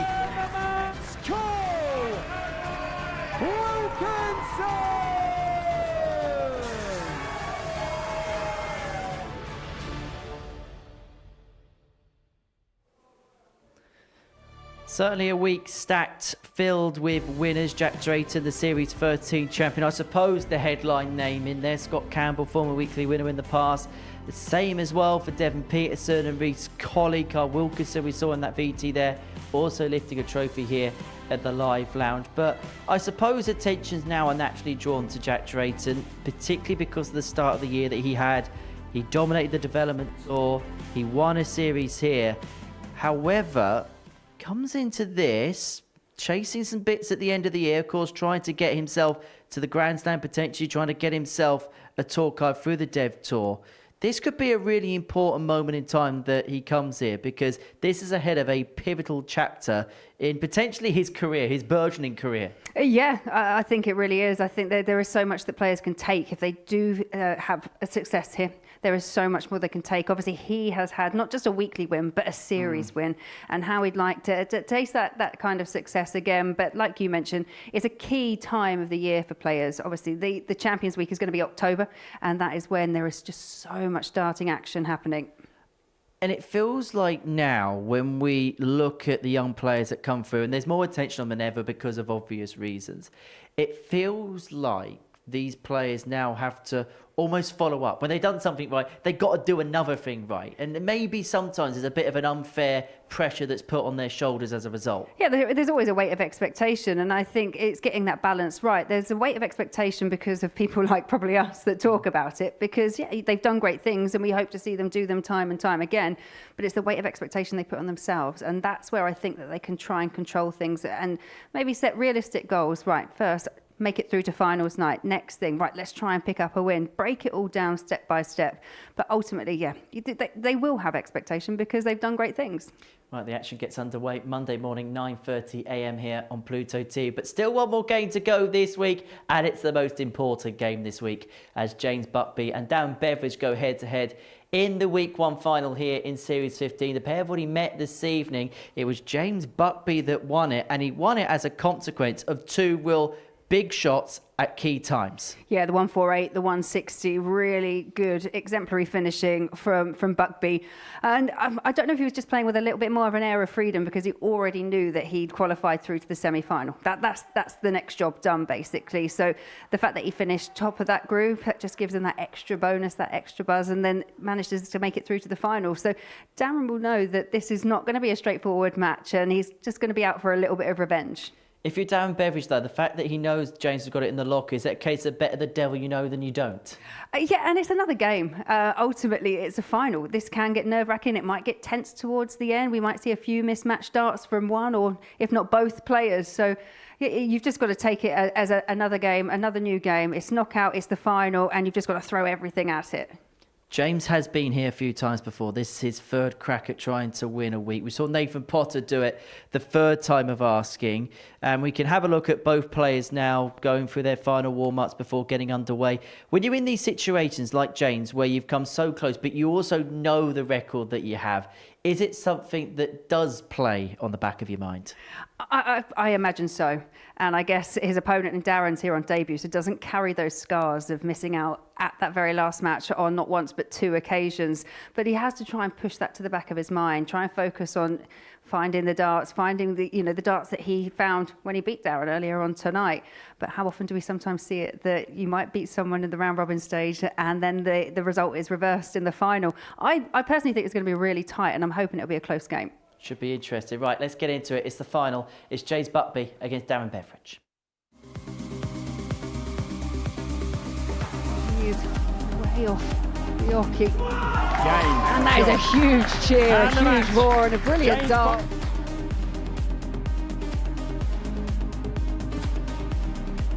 Double 16, the double of choice. Double 16 is found for Darren Beveridge. Well, that is what they both want, and that is something that James Buckby's come so close to touching but hasn't had the opportunity to do so. Will it be third time lucky for the young man from Ashby de la Zouch, or is it going to be ice cold beverage, the order of the day here at the Live Lounge in Portsmouth? Let's find out in the company of Keegan Brown and Laura Turner. Yeah, thank you very much, Henry. Very much looking forward to this. Darren Beveridge, as mentioned just a moment ago with Henry's here on debut and made it all the way through to the final, first time of asking, just 34 years of age. A former PDC tour card holder has taken a little bit of a break away from the game and has come back here at the Live Lounge in emphatic style. But he's taken on James Buckby. James Buckby will be hoping that this is a case of third time's the charm, because he's been a two-time weekly runner-up here. He's made the final on his last two appearances. And I don't know about you, Keegan, but I think this could be a game, and I hope it's a game, that really does deliver and runs really close. Yeah, and I really, truly think it will. And, let's be honest, the game that they had, obviously in the group stages, obviously Darren averaged 95 and lost, and obviously James 97 and was the victorious. But it's that one point, there was 2 points between the averages, and that was how close that game was. And obviously there's Nick Rills, fantastic job all evening, and it's only fitting there's obviously also doing the final as well. But yeah, I think the word Thank you, ladies and gentlemen. gentlemen. Tempo. It's going to be First quick, leg, it's and gonna Darren be to throw easy first. to watch. Game on. Well, it's Darren that has won the bullseye, the final, the only match where the bullseye comes into play, and it's Beveridge that's making full advantage of throwing first. Kicks us off with a max. 60. Can't wish for a better start, could you? If there is one, you have to let me know.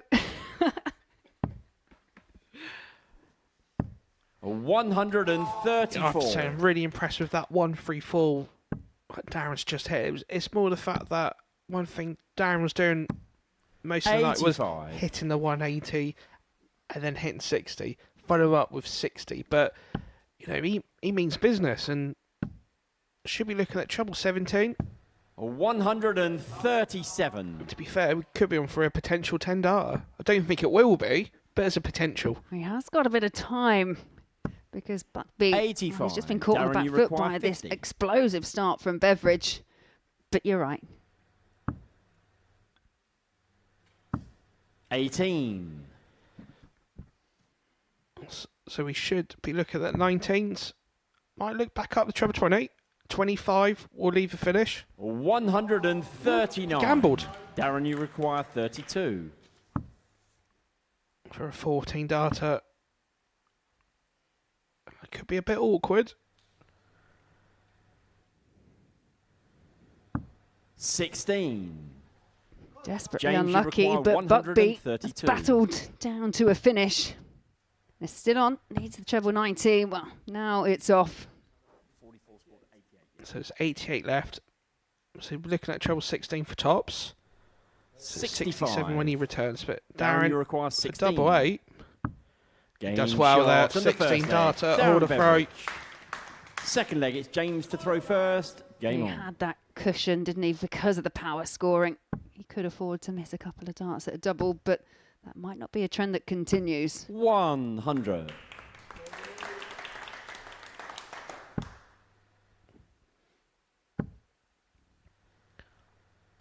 That's absolutely fantastic timing there. 180. 2 legs, both kicking off with an 180 there for Darren. And it's that sort of thing, isn't it, where 60. Darren's played previously on the Euro Tour, so he's used to playing games at different paces, if that makes sense. He's used to 140. right, you've got a couple games in an hour's time, or get yourself sorted sort of scenario. So it is good to see him playing so well here. Obviously Saturday night, and obviously James is doing well as well. Yeah, the game is heating up nicely. Buckby looking 96. to perhaps James, melt you the require ice-cold exterior 161. of Darren Beveridge.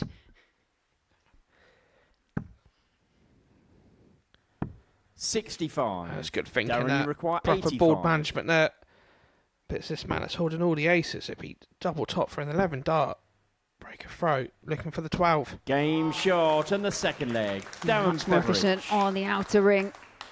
16 darts in the first, and then a 12 dart break a throw. Third leg, Darren it's Beveridge Darren to throw averaging in first. excess of Game on. 107, despite having 6 darts missed at a double at this early stage.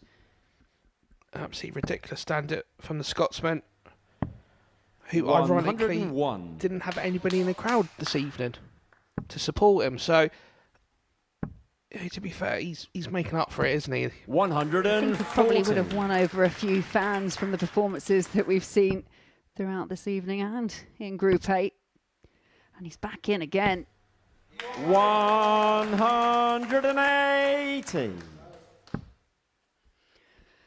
Well, Darren Beveridge, third maximum in 59. the match.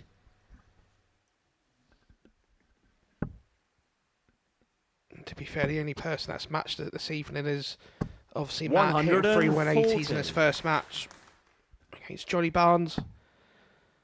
But, this is these type of scenarios is what does James 98. do? Darren, you require 80. He's not doing nothing wrong, and yet he's getting absolutely plastered over the dartboard. And it Game continues. shot and the third leg. Less than Darren 4.5 Beveridge. minutes, and Darren Beveridge has Fourth leg, raced it's James into to a throw 3-0 first. lead. Game on.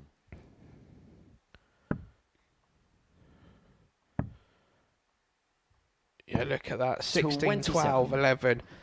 That's world class. Let's be honest, if this was the World Championship, that's the average. That's the Sat Winning average. 115, we would be saying that is a world elite level. 137. And it's happening right here at the Modus Super Series. You can see it's just creeping up, throw by throw. 100. The worst bit is his first leg was the worst leg, and that was these 16 darts. 96.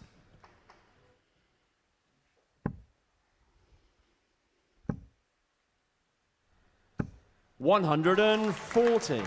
All credit to James Buckby battling to stay in the match. He's suffered defeats at this stage. The last 2 occasions, 1-0 Duff, 1-2 Archie Self. 58.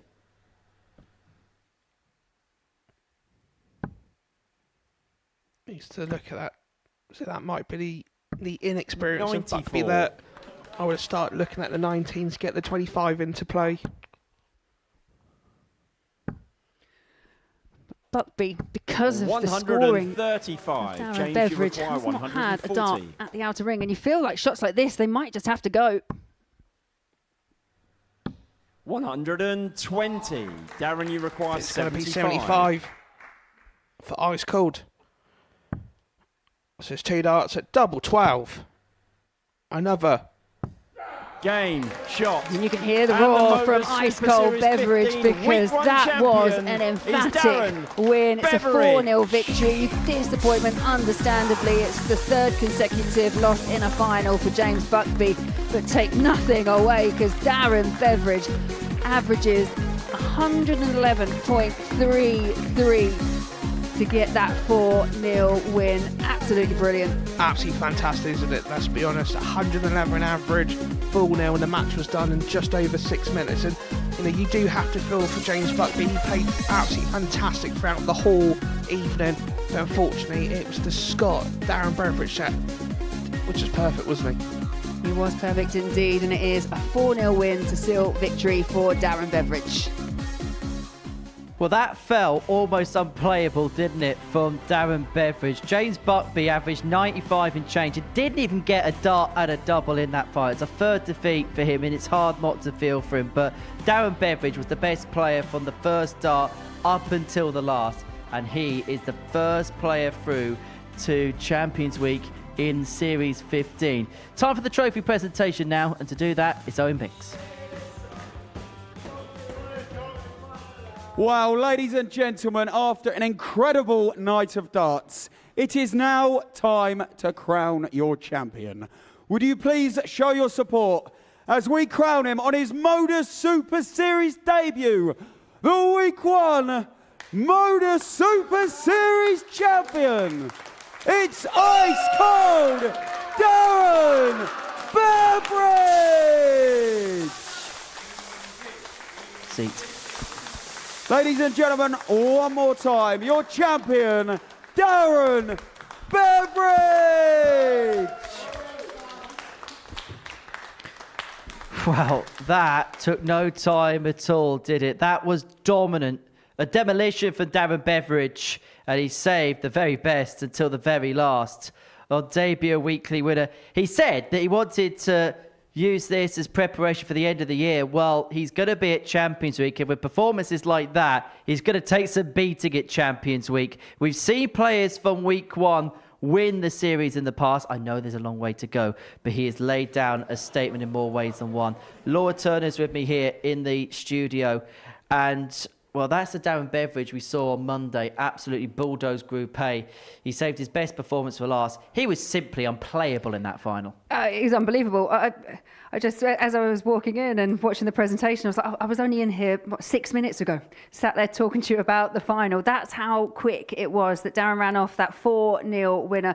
But like you say, right from the very off, I think he had that expectation that, James had gotten him already tonight. It was after a bit of revenge, and he just didn't want to give Buckby any kind of look in. I think the only thing that he's quicker than winning the final is to come up and have a chat with us here in the studio. He's going to be popping up here in just a second.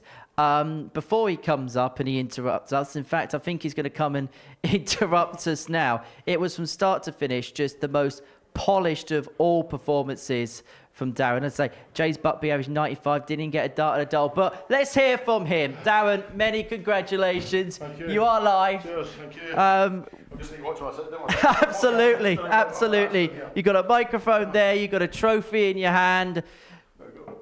Oh, we'll have it back. Many congratulations. That final, in terms of performance, that felt peak and more. It just clicked in the final. I just, like, for the first leg, the treble seemed to go in, so I knew if I could keep scoring like that, I was going to give myself chances to win games of darts, so delighted to get over the line. 111 the average was in the final. We saw signs of you on Monday where you really did click into gear. Tonight it felt maybe at points a little bit hard work, but what was it about the final that just brought that extra level within yourself? I don't know, like the start of the night, I'd like to say the heat's been struggling for me for like all week. I don't do well with heat. You can ask my partner on everything. I hate being too hot. So I think that was playing a factor earlier on this evening. Then just getting to that final, it's a final. You're gonna get yourself up for it regardless of the circumstances, aren't you? To do it in that fashion, as you mentioned, the 111 average that he ascertained. There's ways of winning, and then there's that way of winning. I honestly can't remember a final that has just been dominated so much by one player just because of the quality of not just the scoring but the finishing, just everything clicking at the right time. And I do wonder, after losing to James, obviously in that group stage, were you kind of more up? I don't mean more up for the challenge, but were you a bit more wary of just exactly what James could produce? James was finishing really well in their first game, so I knew that I had to try and score high, try and get finishes at doubles first, try and get the checkouts first. Like I say, I know if I play well, I can produce well and win games of darts. So that's all I was trying to do. Well, if he's hitting doubles, the best way to do so in winning a final is restricted to no darts at a double. Yeah, that helps. Definitely helps. I remember we spoke on Monday morning, we spoke about Eureka being here, kind of the break that you've had in darts, and you wanted this to kind of be the kickstart to the second half of your campaign, to try and work your way towards Q School in January. The fact you've won this week, you're going to be coming back for a Champions League. Can you now really begin to plan the end of your year? Oh, absolutely, yeah. Like I know where my focus has got to be. I've proved to myself that my game's still there, regardless of taking a short break. So I know that if I can keep digging in, putting the practice in, relaxing when I need to, I know I can do some damage. How much were you ticking over during that break? I was playing sort of like what do you call league darts, so like not much. I wasn't going to I wasn't doing ADCs or anything. Like the boys at the ship always asked me, "Oh, can you come and play?" And I just always said no. I can't really be bothered. I was just enjoying spending time with my partner and the kids. So when it got to about, I don't know, June, July, I thought, well, I'm going to have to start getting my arm moving again, or I'm going to make it even difficult for myself when I get to Q School. So that's what I've done. So how realistic, when you walked in this week, on the back of that, did you think lifting the trophy could be? Oh no, I'm not capable of winning titles and stuff. And I know the boys that were here, they're all quality darts players. Like I say, I know if I can stick in, produce what I know I'm capable of, I know I can win these titles. That must have been a nice moment though, when you finally got to lift it. Absolutely, but I'm absolutely dripping. I cannot wait to get a shower, honestly. So we've got aircon in here. It's great in here, but it's not. It's just like making it drip down my face. But in terms of the conditions, was that another thing to deal with? That the conditions, the fact it was so hot on the stage? Yeah, I've never played in anything in that heat before. And like I say, I don't deal well with heat anyway. You can ask my partner. I absolutely hate it. I can't even take a roasting hot shower. It's just uncomfortable to me. So that was like from Monday when I got here, Monday morning. Yeah, so it was like 26, 27 degrees on the stage, and it's just gradually got hotter and hotter and hotter as the weeks went on. If I go home and I've not lost weight, I'm going to be a bad word. Straight on the scales in the morning. Yeah, definitely. Now, you could kind of compare notes to Darren. I know your break was slightly longer, but how much can you respect what Darren's done in the respect of he's taken a little bit of time away from the sport, but yet has come back and acquitted himself so quickly? Yeah, it's so impressive. And I think what a lot of players can actually learn from that is just because you take a bit of a break, it doesn't mean that you're going to have to take a step back or start from the very beginning. I like the fact that there's a plan in place. It's not always easy coming back from a break. I mean, I don't know how you found it, but it's getting that motivation again, isn't it? It's the motivation to start practicing and putting in the hours and the effort to make sure that when you come back, you're at your best. Absolutely. Like say, just after the Worlds, I went to Q School, didn't get my card. I went to the first day of the Challenge Tour, and I thought, I don't really want to be here. So I ended up just going home, and I thought that's the best thing to do instead of trying to plod my way through a weekend where I wasn't really interested in trying to play darts. So I wasn't going to win games anyway, so what's the point of staying? So I went home, just relaxed. I didn't say I was packing in darts or anything. I just put them away for a bit, just went back to work, got things in my personal life sorted out, and then, like I say, come early summer, that's when I thought, right, I'm going to have to start putting effort in again, get my arm moving. Because is there a fear that when you drop off tour and say the Challenge Tour season doesn't get off to a good start, that things can just begin to manifest, but manifest in the wrong direction? Oh, it can be, yeah. Like I said, after I lost my card, I was determined to go to Challenge Tour and think, right, I'm going to perform here, I need to get my card back. But once I got to that event and I was in that scenario, I was like, it's not really for me just now. I'd rather just go and stay in the same place for a while, not have to do any travel, and just sort of regroup, find out what went wrong when I was on the tour that made me lose my card, and just sort of try and rebuild again, which seems to be working so far. I'll have another chat with you in just a sec. I just want to have a word for Jace Buckby. Third time here, third final, and there's some more wounds for him to lick. Yeah, you have to feel from him. Obviously, he's been in this scenario, lost out the first time to Neil Duff, then Archie Self, and now obviously Darren. But he can't have many arguments about the way that Darren performed tonight. Yes, he'll be disappointed, but I think that the thing that James should be taking is some of the performances that we have seen have been absolutely world class. You can see the quality, you can see the calibre, and you can see the improvement. And the other thing for me is I don't know that there are realistically many players that aren't at the very top of the game that can actually come here 3 consecutive times and make 3 consecutive finals. And hopefully if he continues in the same vein, then it will be James lifting one of these trophies. And I know he lost 4-0 and it must feel skank consolation trying to pick positives out of a 4-0 defeat, but he averaged 95, still couldn't even get a double. It was more what Darren did right as opposed to what he did wrong. And you just have to put your hands up in those kind of scenarios. I think everyone has been on the end of those type of games where it doesn't matter what you throw at someone, you just don't have the answers because the questions they're asking are just far too big. Well, Darren, Champions Week of Points, we'll talk about that in just a second. But last night, Johnny Barnes. All right, here we go. Johnny Barnes dug you out live on television. It's not actually a secret, to be honest. I mentioned this at the Worlds in an interview as well, so it is in the public domain somewhere. So, describe your relationship with Lego. Oh, I love it. Absolutely love it. I love working with my hands. Like for when I was at school, I just enjoyed having my hands being busy. Maybe that's why I took to darts quite well. But I just enjoy keeping my hands busy. I love building stuff, making stuff, and yeah, I've got quite a Lego collection at the minute. I'll tell you what, you could make a trophy out of Lego with the I'll try. Since you're not letting me take it home, I'll need to make one.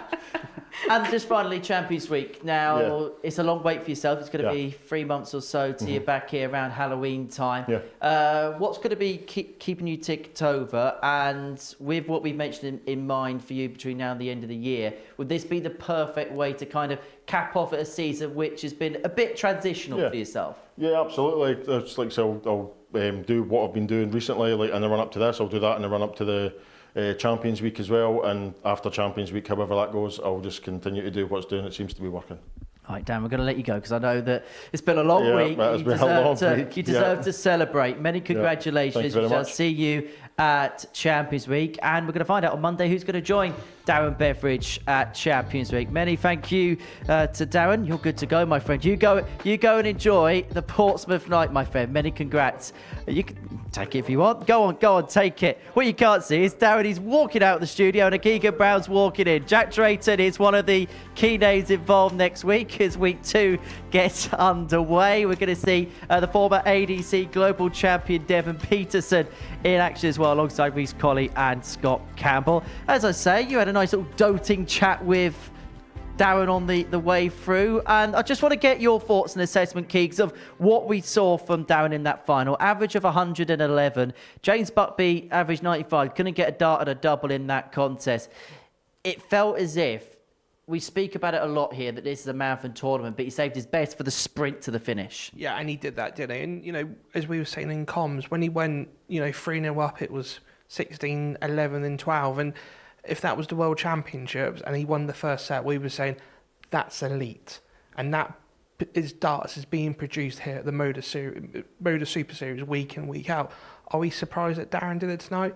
Not at all, but fair play to him. 111 average, phenomenal standard. He's going to take some beating in the Champions Week. I don't know, it's a long way away, and we don't know anybody else who's in it, but he's going to take some stopping on that form. We also know you're very excitable when it comes to Champions Week, so don't worry, Henry. It's not just Champions Week. I know. I was being kind.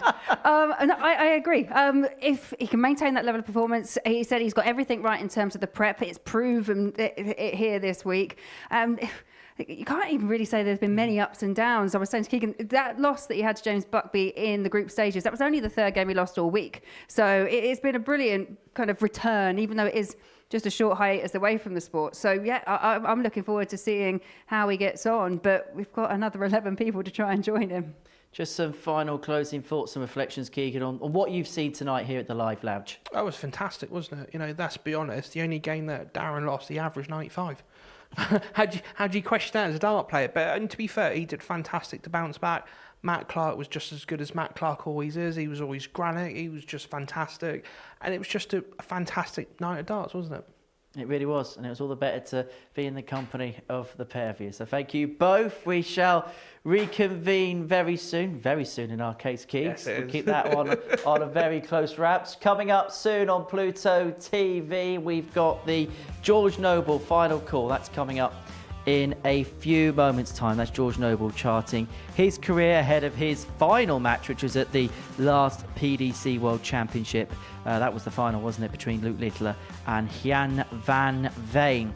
Then we've got the Tungsten Talk. That's with David Munya, who at the previous World Championships caused worldwide headlines by getting the better of Mike de Decker. We'll be talking about that and his darting journey. What's to come within darts in Africa? That is tomorrow morning at around about 10:30. And then Scott Campbell, who is very much becoming a stalwart here at the Super Series, gets his campaign for Series 15 underway in Group B. The action gets started on Monday morning from 9:30, and then we'll reconvene once again, of course, next Saturday from 7:30 to see who is going to join Darren Beveridge through to Champions Week 15 here at the Live Lounge. Well, tonight, Darren proved something I always thought was most likely. Saturdays are best with an ice-cold beverage. Bye from us.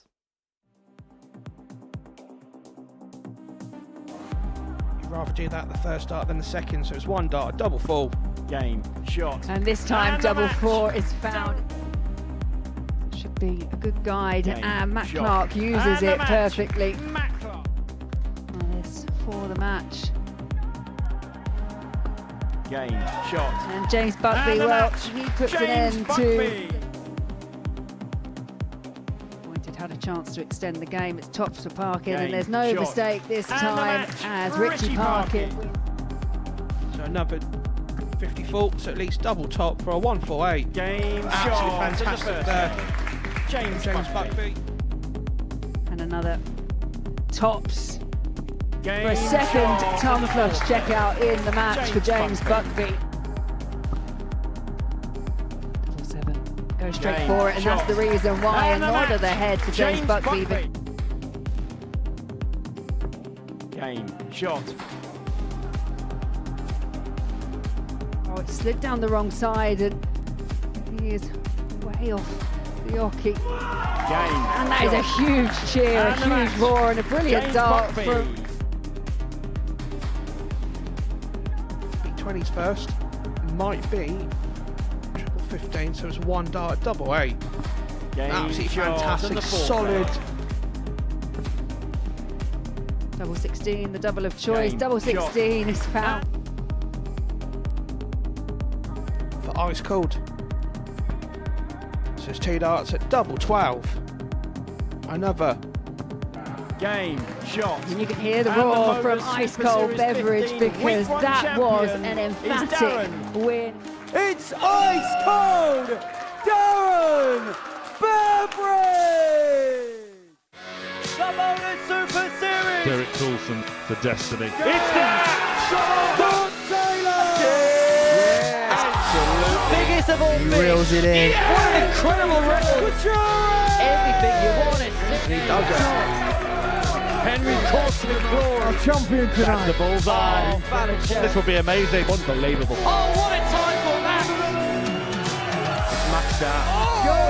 That is special. Incredible. Match that is seething. The pressure is on.